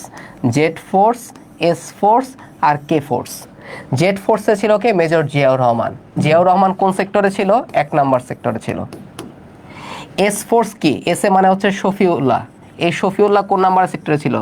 সোনুনিগাম 3 নাম্বার সেক্টরে ছিল। আর কে ফোর্সে কে ছিল? কেতে হচ্ছে খালেদ মোশাররফ। খালেদ মোশাররফ কোন সেক্টরে ছিল? 2 নাম্বার সেক্টরে ছিল। সো এই 3টা ফোর্সের দায়িত্বপ্রাপ্ত ব্যক্তি কারা? খুবই ইম্পর্টেন্ট, ঠিক আছে? কার নির্দেশে মুক্তিফৌজ, কি বলছে বুঝি নাই। না, অনেকে এক্সট্রা অনেক কিছু কমেন্ট করতেছে, আমি সেই কমেন্টগুলো দেখি না, বুঝছো? এই কমেন্টগুলো অটো ডিলিট হয়ে যায়। আচ্ছা, আরে একটা প্রশ্ন আসছে দেখছি, কার নির্দেশে মুক্তিফৌজ গঠন হয়েছে? হ্যাঁ, মুক্তিফৌজ গঠন হয়েছে কার নির্দেশে? নেতৃত্বে যদি বলে নেতৃত্বে, তাহলে উত্তর হবে হচ্ছে এমএজি ওসমানী। যদি বলে কার কার নির্দেশে গঠিত হয়েছে, এখন দেখো নির্দেশটা আসলে অথবা গ্রিন সিগন্যালটা কে দিছিল? ওই সময় যে প্রতিরক্ষা মন্ত্রী ছিল তাজউদ্দিন আহমেদ, আসলে সেই কিন্তু গ্রিন সিগন্যাল দিছে। বাট মুক্তিযুদ্ধ বাহিনী গঠিত হয়েছে কার নেতৃত্বে যদি বলে? ওসমানী। কার যদি বলে কার নির্দেশে গঠিত হয়েছে, তখন আমরা আসলে তাজউদ্দিন আহমেদের কথাই বলতে পারি। বুঝতে পারছো? মাহমুদা আক্তার মিম, বুঝলা কিনা? আচ্ছা, ঠিক আছে, ফাইন। এক্সট্রা কমেন্ট করবো না প্লিজ, যার জন্য কিন্তু দরকারি কমেন্টগুলো নিচে পড়ে যাচ্ছে। প্লিজ এই জিনিসটা করবো না, তোমরা পড়াশোনায় মনোযোগ দাও। এবার আসো, আঞ্চলিক বাহিনীগুলোকে নিয়েও আমাদের পড়তে হবে। সেক্টর নিয়ে আমরা পড়লাম, আঞ্চলিক বাহিনী নিয়ে এবার একটু পড়ি।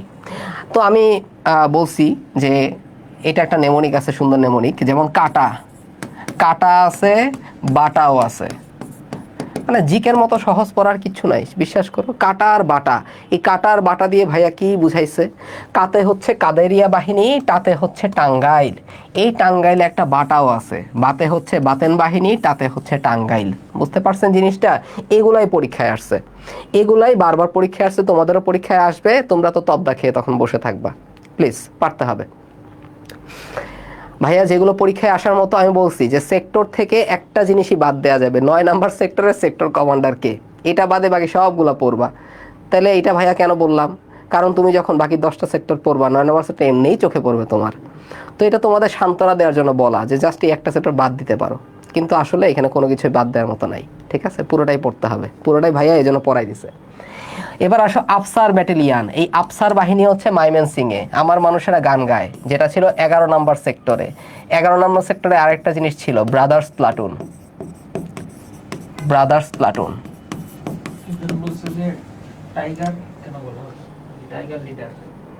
টাইগার লিডার, এটা কোথায় ছিল? আচ্ছা, এটা একটু আসতেছে একটু পরে, ঠিক আছে? এই প্রশ্নের অ্যান্সার আমি একটু পরে দিচ্ছি, খেয়াল করো। টাইগার লিডার এখানে কই পাইছো? এটা পরে আসতেছে, ঠিক আছে? ক্লাসের মধ্যে এটা না, ক্লাসের পরে, ক্লাসটা শেষ হোক তারপর বলতেছি। তো 11 নম্বর সেক্টরে ছিল হচ্ছে অফিসার ব্যাটালিয়ান, ভালুকা ময়মনসিংহে ব্রাদার্স প্লাটুনে ছিল এটা। ওকে, ফাইন। হেমায়েত বাহিনীর মধ্যে আসো। হেমায়েত বাহিনী হচ্ছে গোপালগঞ্জ, ফরিদপুর, বরিশাল, মনুল্যান্ড। ঠিক আছে, মনুল্যান্ডে কারা ছিল? হেমায়েত বাহিনী। মনুল্যান্ডে কারা ছিল? মনুল্যান্ডে ছিল হচ্ছে মনুল্যান্ডে কারা ছিল? হেমায়েত বাহিনী ছিল, মনে থাকবে? তাহলে কাটা বাটা, কাদেরিয়া বাহিনী, বাতেন বাহিনী টাঙ্গাইলের মধ্যে। আমাদের আফসার বাহিনী কোথায় জানো? ময়মনসিংহে, 11 নম্বর সেক্টর ছিল সেটা। আর হচ্ছে আমাদের এই হেমায়েত বাহিনী কোথায়? মনুল্যান্ডের মধ্যে ছিল। এবার আরেকটা জিনিস তোমাদের দেখাই এখানে, এই যে ফোর্সের কথা বললাম, এই যে কে ফোর্স খালেদ মোশাররফ, এই খালেদ মোশাররফের নেতৃত্বে ছিল ক্র্যাক প্লাটুন। এই ক্র্যাক প্লাটুন ছিল কিন্তু একটা গেরিলা বাহিনী। গেরিলা বাহিনী মানে কি জানো? গেরিলা বাহিনী মানে হচ্ছে হুট করে বোম মেরে, টুপ করে একটা বোম মেরে ফেলে আসবে, পরে দৌড় দিবে। ঠিক আছে, মানে বোঝার কোনো উপায় নাই কারা আক্রমণ করছে, কোত্থেকে আক্রমণ হয়েছে, বোঝার কোনো উপায় নাই, বুঝছেন? তো এরা হচ্ছে গেরিলা বাহিনী। যেমন তোমাদের মধ্যেও কিছু গেরিলা আছে। কারা গেরিলা আমি তোমাদের বলি। তোমাদের কিছু বন্ধু বান্ধব দেখবা বলে, ভাই এরা কিচ্ছু পড়ি নাই, ওকে, কিচ্ছু পড়ি নাই, সব পড়া বাকি, মাত্র একটা পৃষ্ঠা পড়ছিলাম। ইস, মানে পরীক্ষা খুব বাজে হয়েছে, পরীক্ষা এত বাজে হয়েছে, মনে হয় আজকে পাসই করতে পারবো না। তো রেজাল্টের সময় দেখবা কি তারাই বোম ফালাইছে, তারা কি করছে, তারা ফার্স্ট সেকেন্ড হয়ে টপ হয়ে বসে আছে। তো এরকম অনেক গেরিলা দেখবা তোমাদের মধ্যে। তো ফাইন, এই গেরিলাদের খপ্পরে পড়া যাবে না, তোমরা এক একজন গেরিলা হয়ে ওঠো, এটা হচ্ছে আমার মানে ইচ্ছা তোমাদের কাছে পোষণ করলাম। তো আরেকটা ব্যাপার, গেরিলা হয়ে উঠতে হবে। তো দেখো খেয়াল করো, গেরিলা বাহিনী কোনটা ছিল? ক্র্যাক প্লাটুন 2 নম্বর সেক্টরে ছিল, এবং সেটার নেতৃত্বে ছিল কে? খালেদ মোশাররফ, আমরা জানি। ইয়েস, হিট অ্যান্ড রান, বিচ্ছু বাহিনী, ভেরি গুড, অনেকগুলো নাম চলে আসতেছে। এবার আসো জিয়া বাহিনী। জিয়া বাহিনী কোথায় ছিল? এই জায়গাটায় আমি বললাম 50% মানুষ ভুল করবে, জিয়া বাহিনী বলবে কোথায়? 1 নম্বর সেক্টরে ছিল, কিন্তু না, জিয়া বাহিনী ছিল হচ্ছে 9 নম্বর সেক্টরে, মানে সুন্দরবনে, মনুল্যান্ডে ছিল এটা, ঠিক আছে, সুন্দরবনে 9 নম্বর সেক্টরে। Okay fine. বঙ্গবন্ধু কাগের সিদ্দিকে, বাঘা সিদ্দিকে বলতে এগুলো জাস্ট মানে দেখবা, আমি তো বললাম ভাইয়ার কলমের দাগ, ভাইয়ার মুখের বাণী যেগুলো স্পর্শ করছে সেগুলো ইম্পর্টেন্ট বেশি, বাকিগুলো জাস্ট রিভিশন দিবা, একবার দেখে যাবা, আর কিচ্ছু করার দরকার নাই। ক্র্যাক প্লাটুন নিয়ে অনেক কথা বলে আসছি, এটা 2 নম্বর সেক্টরে ছিল, খালেদ মোশাররফ ছিল, গেরিলা ইউনিট ছিল, হিট অ্যান্ড রান ছিল। এই ক্র্যাক প্লাটুনের সদস্য থেকে এবার একটা প্রশ্ন দিয়ে দিছে, ঠিক আছে। তো এবার তোমাদের প্রশ্ন আসবে না, এটা তোমাদের সুখের ব্যাপার, ক্র্যাক প্লাটুন থেকে এবার প্রশ্ন আসবে না, জাস্ট বলছে কি রিডিং দিয়ে যেতে বলছি আমরা, তার মানে কি কোনো কিছু বাদ দিবা না, জাস্ট রিডিং দিয়ে যাও, রিডিং দাও, তাইলেই হবে। মুজিব ব্যাটারি, এখান থেকে একটা লাইনই মাথায় রাখবা। কোনটা লাইন?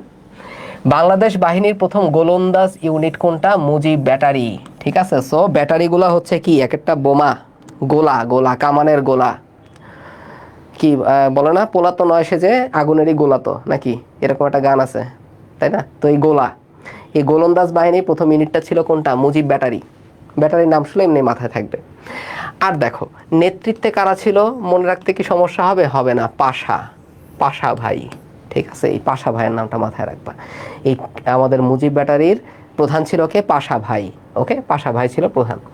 সে কত নম্বর সেক্টরে ছিল? 2 নম্বর সেক্টরে ছিল। তাহলে 2 নম্বর সেক্টরে অনেকগুলো আছে, আমি ক্র্যাক প্লাটুন বললাম 2 নম্বর সেক্টরে, আমি বললাম মুজিব ব্যাটারি ছিল হচ্ছে 2 নম্বর সেক্টরে, বেশ কিছু ব্যাপার আছে এখানে। প্রশ্ন আছে কারা? হ্যাঁ, নেমাটোসিড ব্যাটারি, ওরে বাপরে, তো অন্য জায়গায় চলে গেছে, ভেরি গুড। এই তো ভাইয়া মনুলেন মানে কি? মনুলেন মানে হচ্ছে এই যে মনু ডাইলে লবণ দেশ, এই যে ভাষাগুলো যারা ব্যবহার করে বরিশাল্লারা, তারা হচ্ছে আসলে মনুল্যান্ডের সদস্য। খুলনা, বরিশাল, সুন্দরবন, সাতক্ষীরা, বাগেরহাট, দক্ষিণাঞ্চলের যারা আছে তারা হচ্ছে মনুল্যান্ডের মধ্যে। ওকে, ওকে ফাইন। আর কিছু আছে? হ্যাঁ, পাশায়, পাশায় বলতেছে। এবার আসো, সারা বাংলাদেশে গণহত্যা হয়েছিল মুক্তিযুদ্ধের সময়, বাট এদের মধ্যে সবচাইতে বৃহত্তম গণহত্যা ছিল খুলনার চুকনগর গণহত্যা, একটু মাথায় রাখবা। খুলনার চুকনগর গণহত্যা হচ্ছে সর্ববৃহৎ একক গণহত্যা। ওকে, এটা মাথায় রাখবা। হ্যাঁ, সর্ববৃহৎ একক গণহত্যা ছিল এটা। ওকে, আমাদের আর জাস্ট 5 মিনিট লাগবে হয়তো, বা এর বেশি আমাদের লাগবে না, বুঝছো, শেষ হয়ে গেছে আমাদের আজকে পড়াশোনা। এবার আসো যৌথ কমান্ডো। তো কি বলছিলাম, পাকিস্তানের শালার বেটারা কি করছিল? একটা বোমা ফালাইছিল, নিজেদের পায়ে নিজেরা কুড়াল মারছে, কি ভারতের উপরে একটা বোম ফালাই আসছে, নাম দিছিল অপারেশন চেঙ্গিস খান। পরে ভারত কি করছিল? চেঙ্গিস খানের জয়েন্ট ভেঙে দিছিল, বলছিলাম না? তো এই যে পাকিস্তান যখন ভারতের উপর বোমটা ফালাইলো, তখন ভারত বলছে কি বাংলাদেশকে আসো, আসো আমরা কি করি, আমরা হচ্ছে যৌথ বাহিনী বা মিত্র বাহিনী গঠন করি। এই মিত্র বাহিনী গঠিত হয় 21শে নভেম্বর 1971 সালে। খুবই ইম্পর্ট্যান্ট একটা কথা, এই জন্য এটাকে বলা হয় বাংলাদেশের সশস্ত্র বাহিনী দিবস। এবার তোমার স্যার কি চাইলো? গিট্টু লাগাইতে চাইলো, আসবে হচ্ছে মুক্তিযুদ্ধ দিবস কবে? মুক্তিযুদ্ধ দিবস কবে? মুক্তিযুদ্ধ দিবস হচ্ছে 1 ডিসেম্বর, মাথায় রাখবা। মুক্তিযুদ্ধ দিবস হচ্ছে 1 ডিসেম্বর, এটা আমরা মাথায় রাখবো, ঠিক আছে। আর সশস্ত্র বাহিনী দিবস কবে? 21শে নভেম্বর, কারণ এদিন মিত্র বাহিনী গঠিত হয়েছে, ঠিক আছে। আচ্ছা, তো মিত্র বাহিনীর সেনাধ্যক্ষ কে ছিল? জেনারেল জগদীশ সিং অরোরা ছিল, এবং এই অরোরাই কিন্তু আসলে আত্মসমর্পণ দিনে ছিল 16ই ডিসেম্বর। আত্মসমর্পণের দিনে এই জগদীশ সিং অরোরাই কিন্তু আসলে ছিল সোহরাওয়ার্দী উদ্যানে, এবং আমাদের যে আসলে স্বাক্ষর হয়েছিল আত্মসমর্পণের দলিলে, এক পাশে ছিল অরোরার স্বাক্ষর, আর এক পাশে ছিল নিয়াজির স্বাক্ষর। পাকিস্তানের সপক্ষে তখন নিয়াজি স্বাক্ষর করছিল। সো সেনাধ্যক্ষ কে ছিল? জগদীশ সিং অরোরা, মাথায় রাখবা। বুদ্ধিজীবী হত্যাকাণ্ড, এখান থেকে বুদ্ধিজীবীদের নাম আসে এবং পেশা আসে মাঝে মধ্যে, ঠিক আছে। এখানে বুদ্ধিজীবীদের নাম আসে এবং পেশা আসে মাঝে মধ্যে, তো এই জিনিসগুলো একটু মাথায় রাখতে হবে। খেয়াল করো, কয়েকজন শহীদ বুদ্ধিজীবীর পরিচয়, এটা এবারের জন্য 5 স্টার ইম্পর্টেন্ট একটা টপিক। এখান থেকে দেখবে এবার একটা প্রশ্ন চলে আসছে, প্রশ্ন আসলে আমাকে মিষ্টি খাওয়াতে হবে, ঠিক আছে, মিষ্টি খাওয়াবো সবাই। তো শহীদ বুদ্ধিজীবী পরিচয়ের নাম এবং পেশা একটু দেখে রাখি আমরা। যেমন মনির চৌধুরী, তিনি ছিল ঢাবি বাংলা সাহিত্যের শিক্ষক। আমরা জানি মনির চৌধুরী কবর নাটক লিখছিল, যেটা ছিল ভাষা আন্দোলনের জন্য রচিত প্রথম নাটক। কবর নাটকের রচয়িতা মনির চৌধুরী। আনোয়ার পাশা ছিল কি বাংলা সাহিত্যের শিক্ষক। ফজলে রাব্বি, আচ্ছা ঠিক আছে, তো এখানে নিয়ে অনেক কথা বলা যায়। আমাদের ঢাকা মেডিকেলের ছাত্রদের যে হলটা আছে ডাক্তার ফজলে রাব্বি হল, সেই ফজলে রাব্বি হল নামকরণটা হয়েছে এই ফজলে রাব্বি নামানুসারেই। তিনি ছিলেন তৎকালীন পূর্ব পাকিস্তানের। খালেদ মোশাররফ তাহলে কে? মানে বুঝলাম না, খালেদ মোশাররফ আসলে কে মানে কি? খালেদ মোশাররফ ছিল 2 নাম্বার সেক্টরের সেক্টর কমান্ডার এবং তার নির্দেশে ক্র্যাক প্লাটুন, তারপর মুজিব ব্যাটারি এগুলো পরিচালিত হইতো আর কি। তো ফজলে রাব্বি হল, এই ফজলে রাব্বি হলের নামকরণটা হয়েছে আমাদের এই যে শহীদ বুদ্ধিজীবী, তিনি ছিলেন পূর্ব পাকিস্তানের একজন বিখ্যাত কার্ডিওলজিস্ট, ঠিক আছে, হৃদরোগ বিশেষজ্ঞ। তো তাকে নির্মমভাবে হত্যা করা হয়। আমরা ডক্টর ফজলে রাব্বি হলেই কিন্তু ছিলাম। তোমরাও যখন চান্স পাবা ছেলেরা, ফজলে রাব্বি হলেই অবস্থান করবা। আমরা তার বিদেহী আত্মার মাগফিরাত কামনা করি। এরপরে আসি, আরেকটা হল আছে কি, মেয়েদের আলিম হল আছে। মেয়েদের বলেই আমরা শহীদ আলিম হল। তো এই যে অধ্যাপক ডাক্তার আলিম চৌধুরী, তিনি ছিলেন একজন চক্ষু বিশেষজ্ঞ। তার নামে ঢাকা মেডিকেলের ছাত্রীদের যে হলটা নামকরণ করা হয়েছে। বুঝতে পারছেন?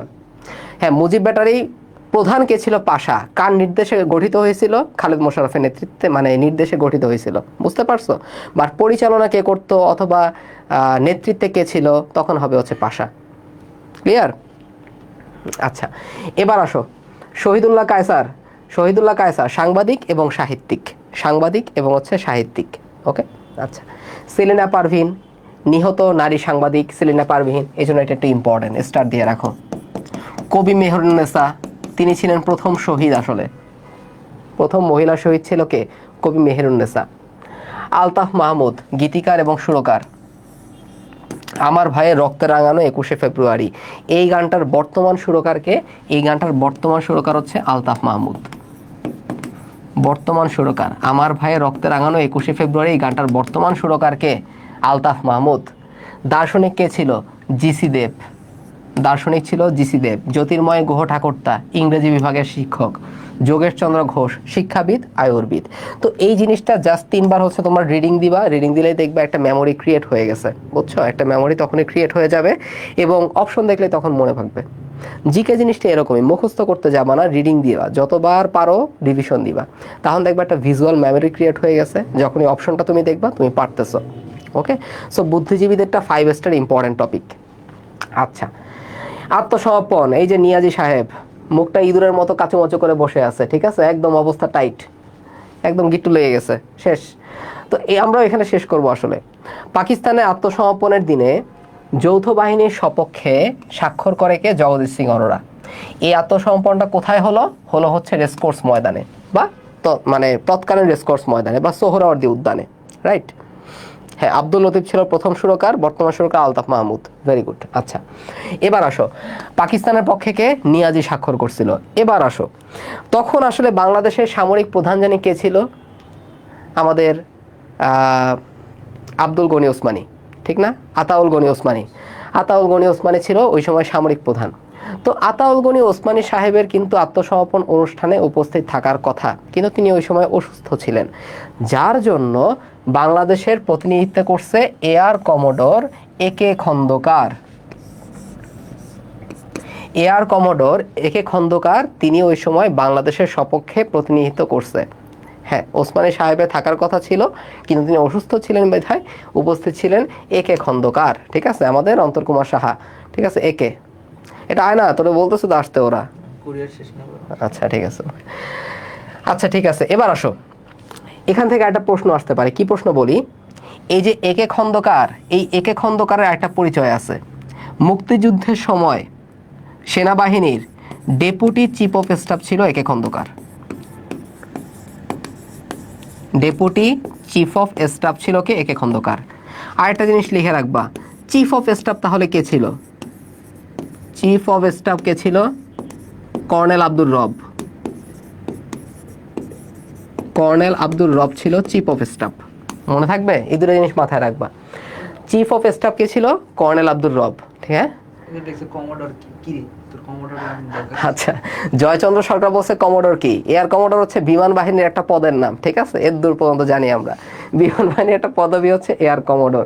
সে ছিল যুদ্ধের সময় ডেপুটি চিফ অফ স্টাফ। আর তার বস কে ছিল? তার বস ছিল কর্নেল আব্দুর রব। সে ছিল চিফ অফ স্টাফ।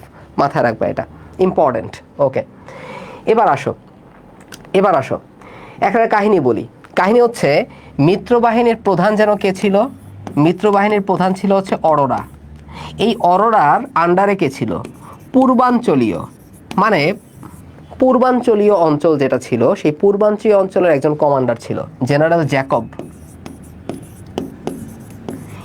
তাহলে অরোরা ছিল মিত্রবাহিনীর প্রধান, আর পূর্বাঞ্চলীয় কমান্ডার কে ছিল? General Jacob. এটাই মনে রাখতে বলছি। পাকিস্তানিদের আত্মসমর্পণের দলিল প্রস্তুত করেন কে? পূর্বাঞ্চলীয় কমান্ডের chief of staff lieutenant Jacob. মনে থাকবে? তাহলে একদম সবার বস কিন্তু অরোরা, আর জ্যাকব ছিল পূর্বাঞ্চলীয় কমান্ডার। এটা মাথায় রাখবা।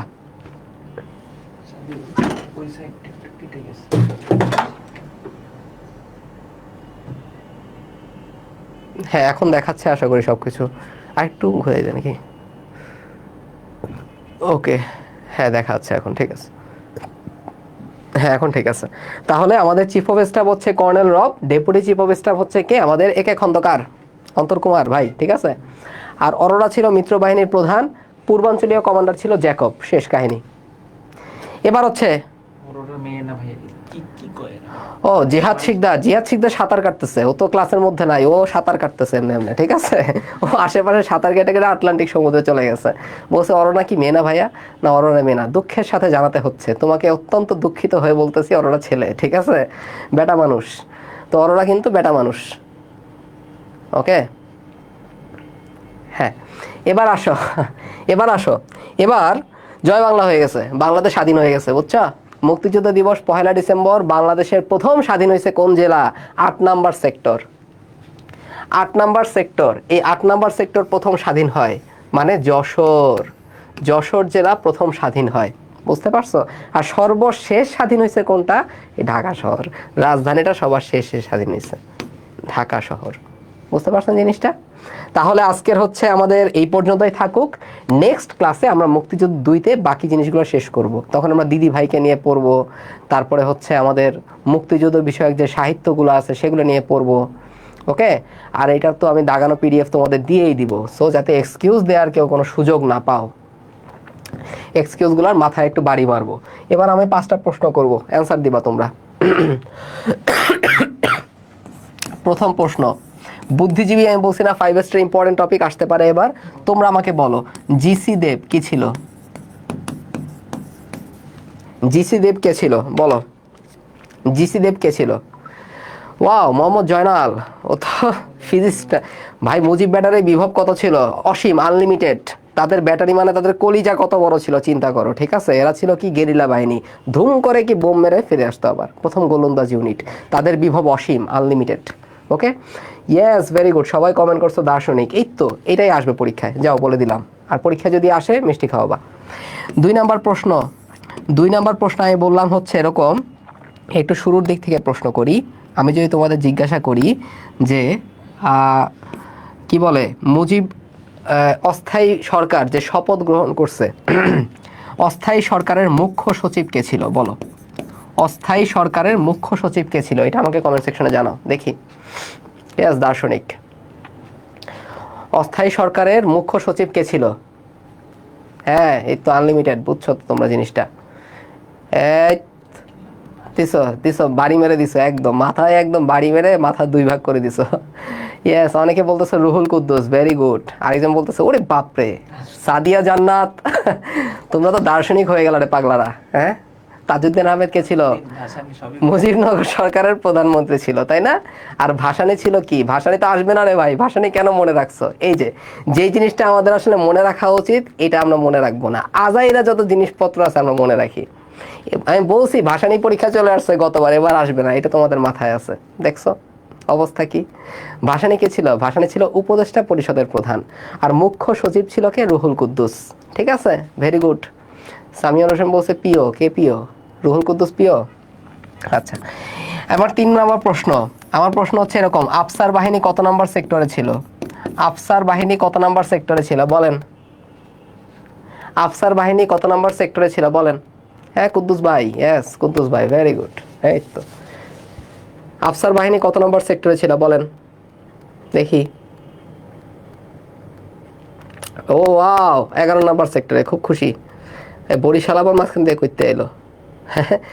এই কি বোম মারতেছে একটা ক্লাসের মধ্যে তোমরা। 11 নম্বর সেক্টর, ভেরি গুড, সবাই বলছে 11 নম্বর। মাঝখান দিয়ে একটা বোম মেরে দিছে কি, মনুল্যান্ড। যাই হোক, এবার আসো 4 নাম্বার প্রশ্ন। আমি যে তোমাদের জিজ্ঞেস করি সিএনজি, এমন বললো না সিএনজি মানে কি ভাই, সিএনজি নাকি অটো? এটা সিএনজি অটো না। চাঁপাইনবাবগঞ্জ, চাঁপাইনবাবগঞ্জ কত নম্বর সেক্টরে ছিল মুক্তিযুদ্ধের সময় বলেন? চাঁপাইনবাবগঞ্জ মুক্তিযুদ্ধের সময় কত নম্বর সেক্টরে ছিল বলেন? 11ই তো থামতেছে না। ওকে থামো, এখন এই কোশ্চেনটা আনসার দাও তোমরা। Very good, 7 number sector. এই তো চাঁপাইনবাবগঞ্জ, তারপর হচ্ছে রাজশাহী, দিনাজপুর, উত্তরবঙ্গের বাকি অংশ, এগুলো ছিল 7 নাম্বার সেক্টরের আওতায় ছিল, তাই না? বুঝছি, খুব মজা। এবার আসো শেষের দিকে একটা প্রশ্ন করি। মিত্রবাহিনীর পূর্বাঞ্চলীয় কমান্ডার কে ছিল? মিত্রবাহিনীর পূর্বাঞ্চলীয় কমান্ডার কে ছিল? এই পূর্বাঞ্চলীয় কমান্ডার কি করছিল? বাংলাদেশের পাকিস্তানিদের যে আত্মসমর্পণের দলিল সেটা রেডি করে দিছিল। ঠিক আছে, এই পূর্বাঞ্চলীয় কমান্ডার আত্মসমর্পণের দলিল রেডি করে দিছিল। আচ্ছা, আবার অনেকে প্রশ্ন করছিল হচ্ছে টাইগার বাহিনী। এখন এটাই আসি, টাইগার বাহিনী বলা হয়তো কাদেরকে? বাতেন বাহিনী, কাদেরিয়া বাহিনী, এই দুটার মধ্যে মেইনলি বাতেন বাহিনীকেই টাইগার বাহিনী বলা হয়তো। তো টাইগার বাহিনী বলার কারণ কি? কারণ আর কিচ্ছু না, কারণ অসীম সাহসিকতা। একজন দেখছিলাম কমেন্টে অ্যান্সারও দিয়ে দিছিল। ঠিক আছে, আর টাইগার লিডার, আচ্ছা টাইগার বলা হতো হচ্ছে ওসমানীকে পাপা টাইগার বলা হয়। আচ্ছা আচ্ছা, ঠিক আছে। আর টাইগার লিডার তো শফিউল্লাহ, তাই না? টাইগার লিডার কে ছিল? এটা শফিউল্লাহ। এগুলো আসলে এত আনকমন প্রশ্ন কখনো আসে না পরীক্ষায়, জানার জন্য জেনে রাখতে পারো। যেমন পাপা টাইগার বলা হয়তো ওসমানীকে, আমাকে অন্তর ভাই বললো একটু আগে, পাপা টাইগার বলতো ওসমানীকে। তারপর টাইগার লিডার বলতাম শফিউল্লাহকে। এগুলো জাস্ট জানার জন্য জেনে রাখতে পারো। আর টাইগার বাহিনী বলতাম বাতেন বাহিনীকে, মনে থাকবে? হ্যাঁ, বাতেন ভাই। ওকে জ্যাকব, এই তো একটা বোনাস কোয়েশ্চেন লাস্টে না করলে হচ্ছে না। তোমরা জানো ভাইয়া প্রশ্ন করতে ভালোবাসে, ভাইয়ার জীবনে একটাই ভালোবাসা, প্রশ্ন করা। এবার আসো, আমি যদি তোমাদের লাস্ট একটা প্রশ্ন করি, তোমরা আমাকে বলো কি বলবা? কিরে প্রশ্ন খুঁজে পাচ্ছি না কেন, এই অবস্থা কেন? তোমরা আমাকে বলো যে আচ্ছা সহজ প্রশ্নই করি, কাদেরিয়া বাহিনী কোথায় গঠিত হয়? ঠিক আছে, কত নম্বর সেক্টরে না, আসলে তোমরা বলো কোন অঞ্চলে গঠিত হয়। কাদেরিয়া বাহিনী কোন অঞ্চলে গঠিত হয়? টাইগারের পাপা,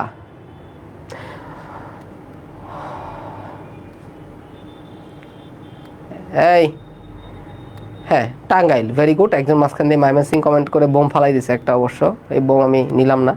টাঙ্গাইল, ঠিক আছে। কাটা আর বাটা, কাদেরিয়া আর বাতেন হচ্ছে কোথায়? টাঙ্গাইলে। ওকে, এবার হচ্ছে ভাষণ শুনবা না? ভাষণ শুনবা এরকম, কষ্ট যখন করেছি কষ্ট আরও করব, মেডিকেলে চান্স পেয়ে ছাড়বো ইনশাআল্লাহ। তোমাদের কাছে যার যা কিছু আছে, মেইন বই থেকে শুরু করে প্র্যাকটিস বই, সব কিছু নিয়ে প্রস্তুত থাকো, জয় আমাদের হবেই হবে ইনশাআল্লাহ। আচ্ছা একটু কথা আমি আসতে চাইছিলাম না, একটু কথা বলা লাগতেছে। আমি একটু অসুস্থই, সারাদিন কুরিয়ারের ওখানে ছিলাম। তোমাদের সামনে আসার মতো অবস্থা নাই, অনেক কুরিয়ার বাকি ছিল এই জন্য। তো অনেক বই ফেরত আসছে প্রায়, আমি অলরেডি এই পর্যন্ত 30 থেকে 40টা সেট ফেরত পাইছি। এবং এটার ফেরতের কারণ হচ্ছে তোমরা ফোন ধরতেছো না ভাই। কুরিয়ার তো আননোন নাম্বার থেকেই কল দেবে, কুরিয়ারের নাম্বার তো তোমার সেভ করা থাকবে না, এটা তো তোমাকে ধরতে হবে। ঠিক আছে, তুমি যদি কলগুলো না ধরো, এখন খালি ফোন পাচ্ছি হচ্ছে ভাই আমরা এই যে কুরিয়ার নিয়ে বসে আছি কিন্তু আমার ফোন ধরে না। ঠিক আছে, যেমন আমি নিজেও ওই যারা ধরে না এরকম 2জনকে কল দিছি, দিয়ে দেখলাম যে হ্যাঁ আমার কলও ধরে না। ঠিক আছে, তাহলে তো বিপদ। আর কুরিয়ারের ব্যাপারে আরেকটা জিনিস ইনফর্ম করে রাখি, যে আমাদের ডেলিভারি পার্টনার হচ্ছে ঢাকেশ্বরী.com। ঠিক আছে, হয়তো তোমাদেরকে বলতে পারে যে ভাই আপনাদের ঢাকেশ্বরী.com থেকে একটা বই পাঠানো হয়েছে, তো তোমরা আবার কইও না যে ভাই এই নামে তো আমাদেরকেও বই পাঠানোর কথা না। ঠিক আছে, এইটা কইও না। ঠিক আছে, তো বই অনেক সময় এটা বলতে পারে যে ঢাকেশ্বরী.com থেকে পাঠানো হয়েছে একটা বই, আপনার নামে পার্সেল আছে, এটা একটু রিসিভ করে নিয়েন। এটা যদি বলে তাহলে বুঝে নাও এটা আমরা পাঠাইছি। ঠিক আছে, এ হচ্ছে ব্যাপার। আর এই তো, তোমরা একটু ফোনটা ধরো আগামী 2-3 দিন, 2-3-4 দিন যা আছে, মানে এই সপ্তাহটা পুরোটাই ফোনটা একটু অপরিচিত নাম্বার আসলে একটু কষ্ট করে ধরো, তাছাড়া কিন্তু বিপদে পড়ে যাবো, ঠিক আছে? হ্যাঁ, আপনার নাম্বারটা দিয়ে রাখেন, তাইলে আমার আর জীবন বাঁচতে হবে না, আমি ধ্বংস হয়ে যাবো 2 দিনের মধ্যে, ঠিক আছে? সবাই পাবা, সবাই পাবা, সমস্যা নেই। অধিকাংশের ফোনেই মেসেজ অলরেডি চলে গেছে, ঠিক আছে? ফুল সেটের মনে হয় 20টা বই কুরিয়ার করতে পারি নাই আজকে শেষ পর্যন্ত। আর বান্ডেল 2-3 কিছু বাকি আছে, ঠিক আছে? বান্ডেল 2-3টাও খুব দ্রুতই চলে যাবে, ওকে? আমি 2 দিন হলো আমার পেজের মেসেজেরও রিপ্লাই দিচ্ছি না, কারণ আমি এই যে মানে বিগত 48 ঘন্টার মধ্যে সম্ভবত প্রায় 30 ঘন্টার মতো ওই যেখান থেকে বই কুরিয়ার হয় ওখানেই ছিলাম, ঠিক আছে?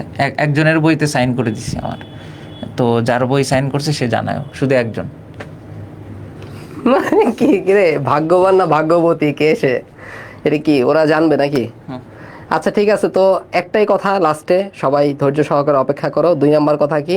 কথা হচ্ছে দুইটা, তাই না? 2 নাম্বার কথা, আজকের ক্লাস কতটা খারাপ হয়েছে আমি জানি। আজকের ক্লাস খারাপ হয়েছে খুব, তো কতটা খারাপ হয়েছে সেটা রিভিউ দিয়ে জানাবা। আচ্ছা, একজন আবার বলছে ভাই আমি যদি কলেজে থাকি তাহলে ধরতো, কলেজ থেকে ব্যাক করে সে অপরিচিত নাম্বারে কলটা তুমি ব্যাক করবা, ব্যাক করলে তো সে বলবে যে হ্যাঁ ভাই আমি কুরিয়ারের লোক, সমস্যা কি?